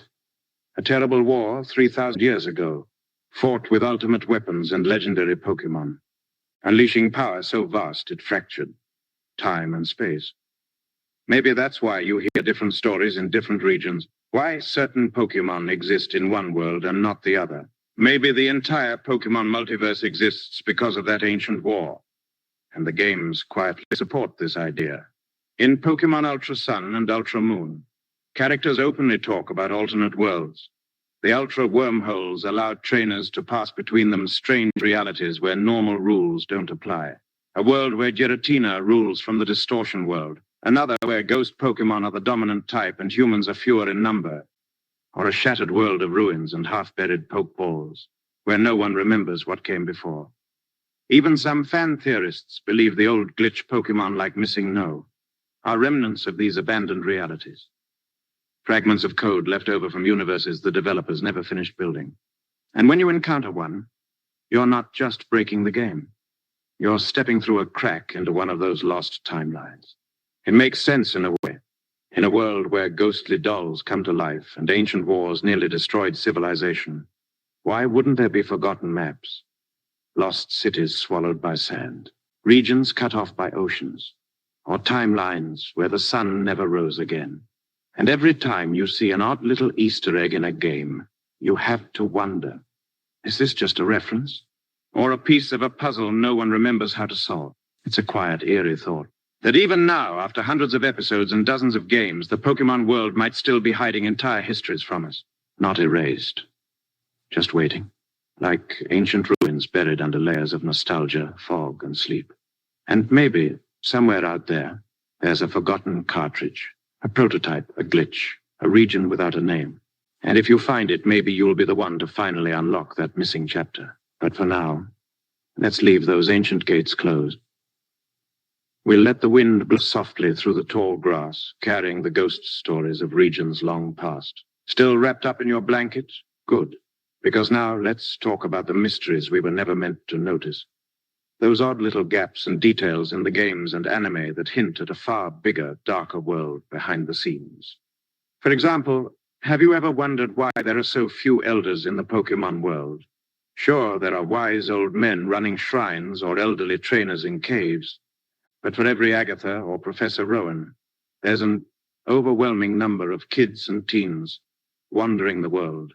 Some fans have quietly suggested this, too, ties into that ancient war hinted at by Lieutenant Surjay, a conflict that wiped out a generation, leaving the world in the hands of the young. Others speculate that certain regions like Johto and Sinnoh might actually be built upon the ruins of even older civilizations. If you pay attention in the games, you'll notice little signs. Crumbling, forgotten towers, ancient temples deep in forests, stones inscribed with unknown glyphs. Even places like Mount Coronet are described as sacred, almost otherworldly, connected to the creation of time and space itself. And if time can be created, it can also be undone. This is where the idea of abandoned timelines comes in. What if events in one region altered reality in such a way that parallel worlds splintered off? Worlds where certain Pokémon went extinct, where ghost types became dominant, where old gods like Arceus chose different champions. And while we, the players, only experience one version, little hints of the others bleed through, like when characters casually mention other regions we've never visited, or when Pokémon appear in places where, by all rights, they shouldn't exist. Even the Ultra Beasts from Alola feel like invaders from one of these darker timelines. Creatures from a dimension where rules like love, loyalty, and mercy don't apply. And then there's the eerie theory that Giratina's distortion world isn't just a single alternate realm, but a collapsing junkyard of dead timelines. A place where failed realities and forgotten histories are pulled, twisted, and left to decay, which would explain why it feels so empty. So wrong. Some believe that's where the ancient war's most terrible weapons and victims were sent. Not destroyed, but buried somewhere space and time can't reach. And every so often, something leaks out. A haunted cartridge, a glitch Pokémon, a rumor of a region that never existed. Even the Pokédex entries we've been exploring might be relics of these forgotten worlds. Stories written in the old languages of a timeline where ghost Pokémon roamed the streets, and every town built shrines to keep restless spirits at bay. It makes you wonder, are we just players in a single timeline? Or are the Pokémon games themselves artifacts of an ancient fractured multiverse? And the best part, no one really knows.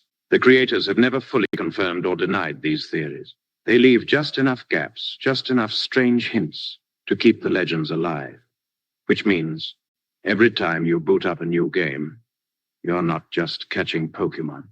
You're brushing against the edges of ghost stories, lost wars, and broken timeline.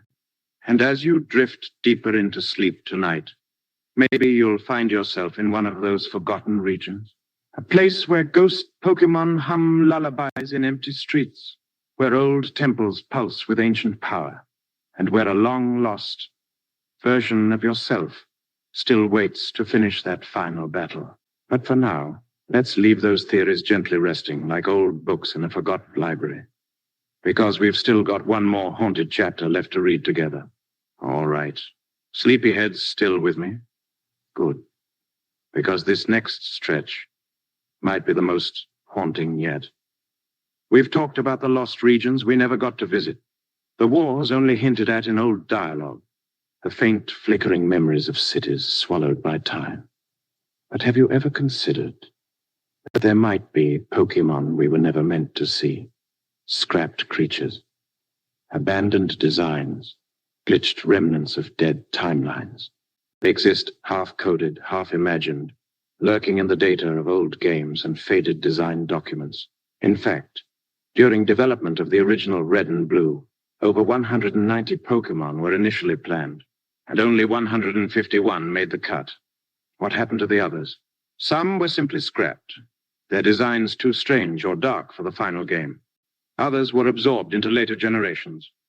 And a few, according to fan rumor, left fragments of their code behind, like Missing No. You remember Missing No, don't you? That ghostly mass of corrupted pixels found in the surf near Cinnabar Island if you followed a very specific, very broken sequence of moves. To most, it was just a glitch, a mistake. But some theorists believe Missing No is a survivor, a fragment of an abandoned timeline, a Pokémon erased from the roster, left half-formed in the digital void. And here's the eerie part. Every time you encountered it, your game began to unravel. Item counts changed. Sprites glitched. Save files sometimes vanished, as if reality itself was rejecting the presence of something that shouldn't exist. And then there's the myth of Pokémon Green. Not the official Japanese release, but an old urban legend whispered in forums and dark corners of fan sites. The story goes that an early build of Pokémon Green contained a region you could never return from, a town without a name, where all the buildings were locked, the music, a distorted, reversed version of Lavender Town's theme. And the only Pokémon you'd encounter were ghost types, not ghastly or haunter, but nameless, shadowy figures with no data. And if one caught you, your game would crash, permanently. Of course, no one's ever proven this cartridge existed. But stories like these, they stick, because they fit too well with the world the official games hint at. A world where ghost Pokémon don't just haunt towers, but entire timelines, where ancient wars left scarred, cursed regions, where gods like Giratina still rule in exile, and maybe, just maybe, where the games we know are only one version of history. Think about how often legendary Pokémon are tied to time, space, and dimensions. Dialga, master of time. Palkia, ruler of space. Giratina, banished to the distortion world for disrupting the balance. Why would a children's game need gods of time and alternate realities? Unless those realities existed within its mythos. Some fans believe each game you play is a different thread in this cosmic tapestry, a different reality where events unfold in slightly altered ways, which explains the subtle differences between games, even remakes. Why is it in Pokémon Yellow, your Pikachu follows you, but not in Red and Blue? Why are certain towns moved, renamed, or completely gone in later games? Why do characters age in some timelines and remain forever young in others? Because you're not just playing through different stories, you're shifting through different realities, each cartridge a window into another timeline, some brighter, some darker. And if ghost Pokémon are echoes of human souls, what does it mean for the timelines where ghost types thrive? What happened there? Who did they lose? And maybe if you listen closely, you can still hear them. Old ghost cries buried beneath the chiptune tracks. Forgotten code trembling inside ancient cartridges. The last flickering remnants of lost regions and broken timelines. But for now, let's gently close this chapter. The wind still howls softly through those ancient towns, carrying the voices of people and Pokémon will never... All right, tuck in a little tighter. Because while you might have spent your childhood playing with adorable Pokémon, there are stories buried deep in the Pokédex that sound more like old ghost tales than battle stats. Tonight, we're going to gently open that dusty digital book of entries and see what shadows fall out. Let's start with an old favorite, Gengar. Now, on the surface, Gengar is a fan-favorite ghost-type, mischievous, grinning, and always ready for a prank. But its dex entries paint a much darker picture. One entry warns, it hides in shadows. It is said that if Gengar is hiding, the temperature suddenly drops by nearly 10 degrees Fahrenheit. Nothing too eerie yet, right? Until you read the older lore, which claims Gengar is actually the ghost of a dead human. A literal person whose spirit twisted into this mischievous shadow-dwelling form. And here's the kicker. It's said to lure people into the dark and steal their lives. That wide, sinister grin might be the last thing you see before you vanish into the shadows. And speaking of disappearing, let's float gently back to Drifloon. Yes, we touched on it earlier, but this balloon-like Pokémon deserves a second, closer look in this cursed entry segment. The Pokédex in multiple generations repeats the same chilling fact. It tugs on the hands of children to steal them away. Some versions even claim it grows heavier as it collects more souls. Imagine being a child in the Pokémon world, seeing a cute little balloons drifting lazily by. Maybe you grab its string, laughing as it lifts off the ground, and then you realize it's not carrying you toward the clouds. It's taking you somewhere far, far darker. What makes it worse is how cheerful Drifloon looks while doing it. It doesn't attack. It doesn't roar. It just drifts and waits. Now onto a more subtle but equally eerie one, Lampant. This little haunted street lamp Pokémon might look harmless, but its Pokédex entries tell a bleaker story. It arrives near the moment of death and steals the spirit from the body.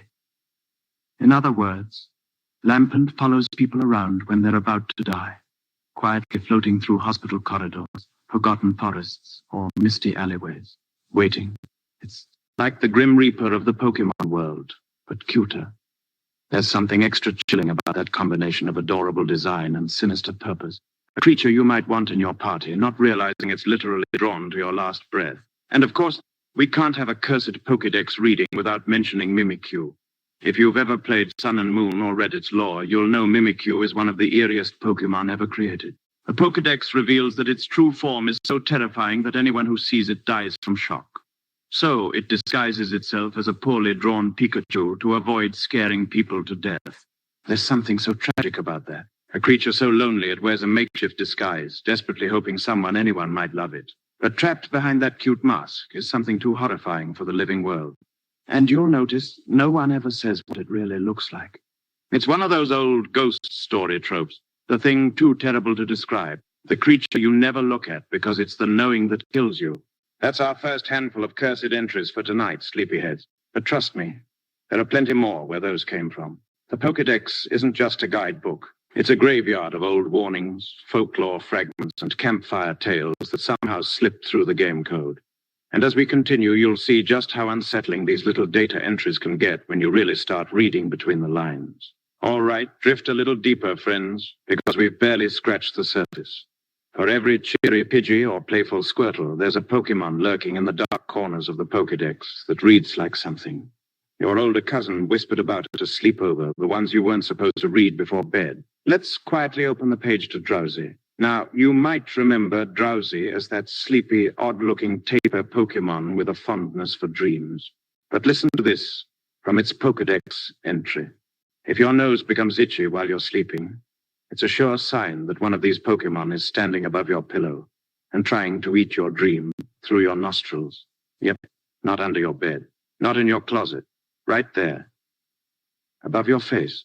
It's one thing to have nightmares. It's another to realize they might actually be breakfast for a wide-eyed creature standing silently by your pillow.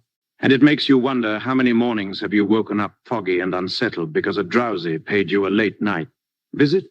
Now, onto the forest paths where Shinotic waits. This bioluminescent mushroom Pokémon glows softly in the dark woods. And at first, it seems harmless. But the Pokédex entry offers this. It lures people deep into the forest with its spores. When they become lost, it drains their energy. There's something deeply eerie about a creature that guides you with pretty lights, only to sap your strength once you're too far from home. It's the stuff of old folk horror, like will-o'-the-wisps in ancient folklore, tempting travelers off safe paths into the waiting darkness. And Shynotic's vacant, eerie grin doesn't help matters. Now, ready for another classic? Let's softly call up Hypno. Ah, Hypno, the evolution of drowsy and an even darker presence. It's long been the subject of fan theories and creepypasta stories, but it's right there in the decks. It carries a pendulum-like device. There once was an incident in which it took away a child it hypnotized.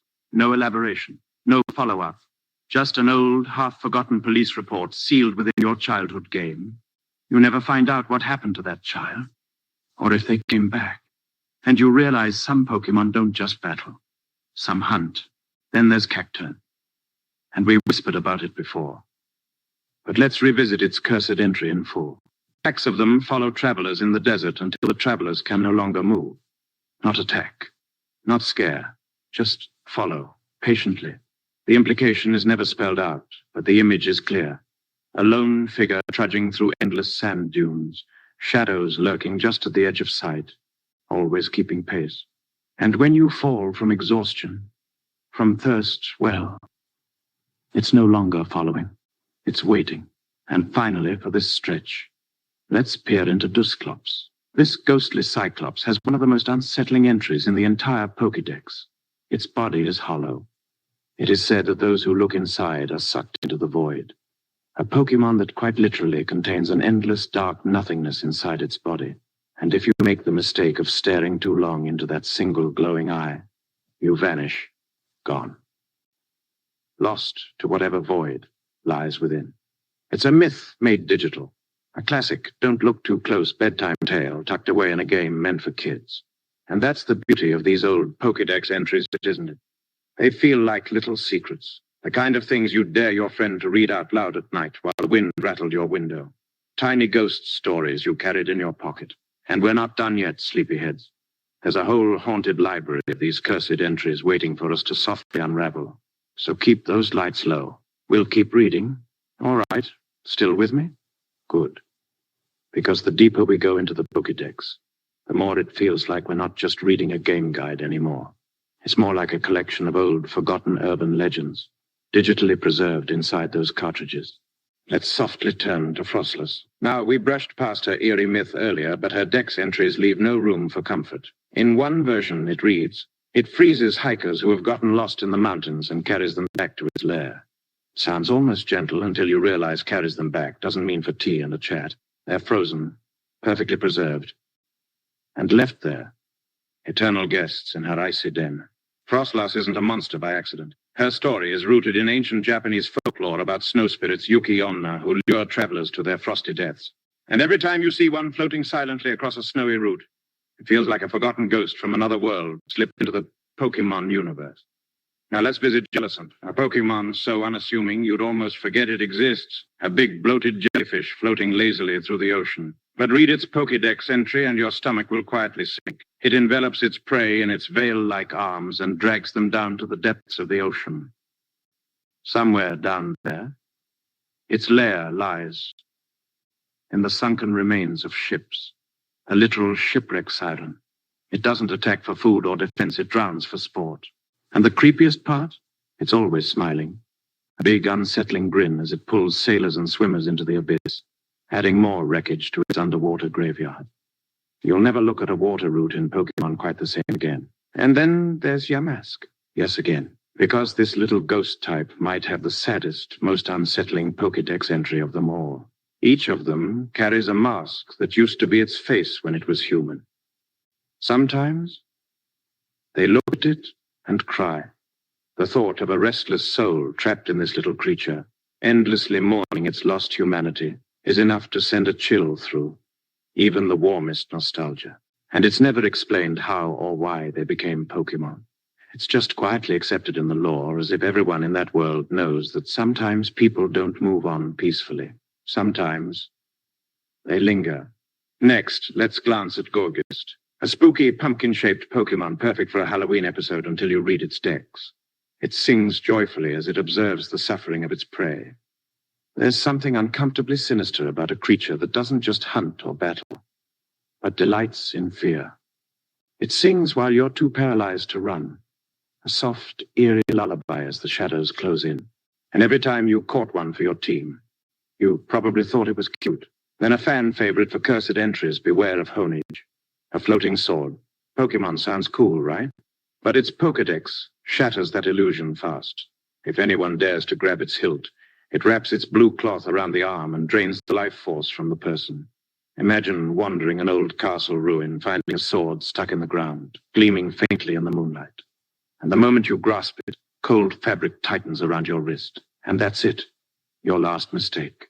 And this is what makes these Pokédex entries so brilliant. Because they're not written like textbook facts. They're little one-sentence ghost stories, the kind your older cousin swore was real when you were 7. And they're not even hidden. They're there, right beside your stats and movesets, waiting for the curious and the brave. And as we continue our quiet reading, you'll see the Pokédex is one of the most haunted libraries in gaming. So fluff your pillows, keep those lights dim. We've got plenty more unsettling entries to uncover before the night's through. All right, friend. You're doing great. We've wandered through forests of restless spirits, stared into the eyes of ghostly dolls, and read the bedtime warnings hidden in the Pokédex. But there are still more entries, and these next few, they might be the eeriest yet. Let's start with Chandelure. On the surface, it's a graceful, elegant chandelier Pokémon, flickering flames and all. But then the Dex hits you with this. The spirits burned up in its ominous flame lose their way and wander this world forever. Yep, forever, not passed on, not reincarnated into another Pokémon, just doomed to endlessly drift the shadows between worlds, never finding peace. Imagine seeing that soft glow at night, thinking it's a street lamp or a safe hearth in the distance, only to find yourself staring into a chandelure's cold, flickering flames as it claims your soul, and you become one of the wandering lost. And speaking of tragic fates, let's quietly whisper about Litwick. The pre-evolution of Chandelure might be even creepier. Because while Litwick looks adorable, the Pokédex gently reminds us, while shining a light and pretending to be a guide, it leeches off the life force.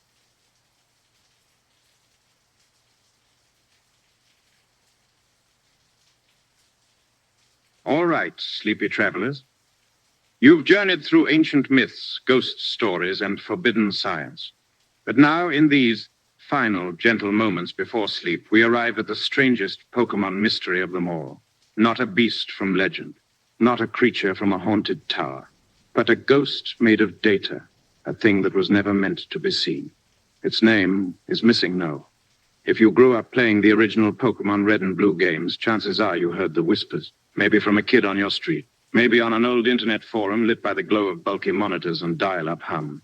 Story was always the same. If you surf along the edge of Cinnabar Island, something strange happens.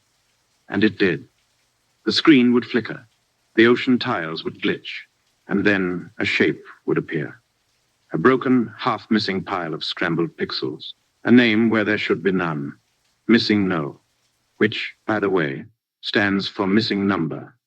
A leftover piece of code, an anomaly created when the game tries to reference a Pokémon ID that doesn't exist.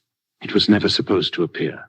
A ghost of lost data, a remnant from beta tests and half-forgotten systems the developers left buried in the game's code. But when it did appear, strange things would happen. Your inventory would multiply items endlessly. Your Hall of Fame would become corrupted, filled with impossible names and twisted characters. Sometimes it would even crash your game as if punishing you for daring to peer behind the curtain. And yet, players kept seeking it out, because in a way, Missing No wasn't just a glitch. It was a legend. A digital ghost story passed from kid to kid like an urban legend at a sleepover. Some said catching Missing No cursed your save file. Others swore their game began to behave strangely afterward, with Pokémon appearing where they shouldn't, or music notes warping into static. The truth, even though Missing No was technically harmless, it created a sense of eerie unease that no programmed event ever could, because it wasn't planned. It wasn't part of the cheerful, orderly world of gym badges and Pokémons. It was something else, a glitch that felt alive, and Missing No was only the beginning. As Pokémon games evolved, so did their myths. Players began sharing tales of haunted cartridges, used game copies purchased at flea markets or dusty second-hand stores, where strange things happened, save files with bizarre trainer names, Pokédex entries for Pokémon that didn't exist, ghostly sprites that appeared for a moment, then vanished. One famous story involved a cartridge known only as Pokémon Black, a fan-made hack where a ghost-type Pokémon named Ghost could use an attack called Curse, which permanently erased other Pokémon, removing them from existence. And when you reached the end of the game, your own character would face Ghost in a final empty battle. And you'd lose. Of course, it wasn't an official game, but the story spread like wildfire online, a digital campfire tale told in pixelated darkness. And there's more. In the files of old Pokémon games, fans have uncovered sprites for Pokémon that never made it, beta designs, half-finished creatures with missing faces, crooked eyes, and glitched limbs. Some are harmless early versions of now-beloved Pokémon, but others feel off. One particularly famous beta Pokémon was a sprite known as Gorochu, the planned evolution of Raichu, scrapped late in development.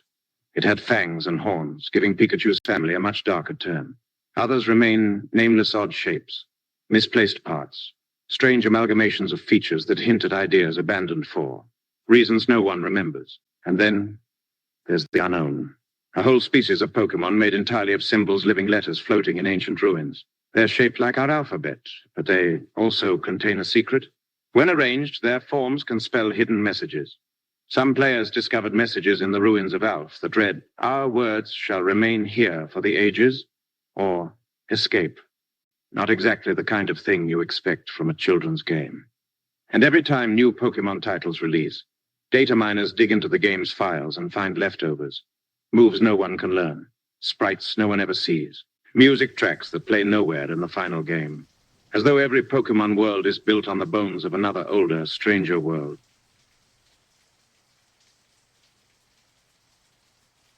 And just like that, sleepyheads, we've reached the end of our 2-hour journey through the hidden, haunting, and hypnotic corners of the Pokémon world. From ancient myths of humans marrying Pokémon to ghost stories lingering in Lavender Town. From forgotten experiments in dimly lit labs to digital anomalies hiding in ocean glitches. We've softly unraveled some of the weirdest, creepiest, and most beautiful mysteries this franchise has quietly carried for decades. Isn't it strange when you think about it?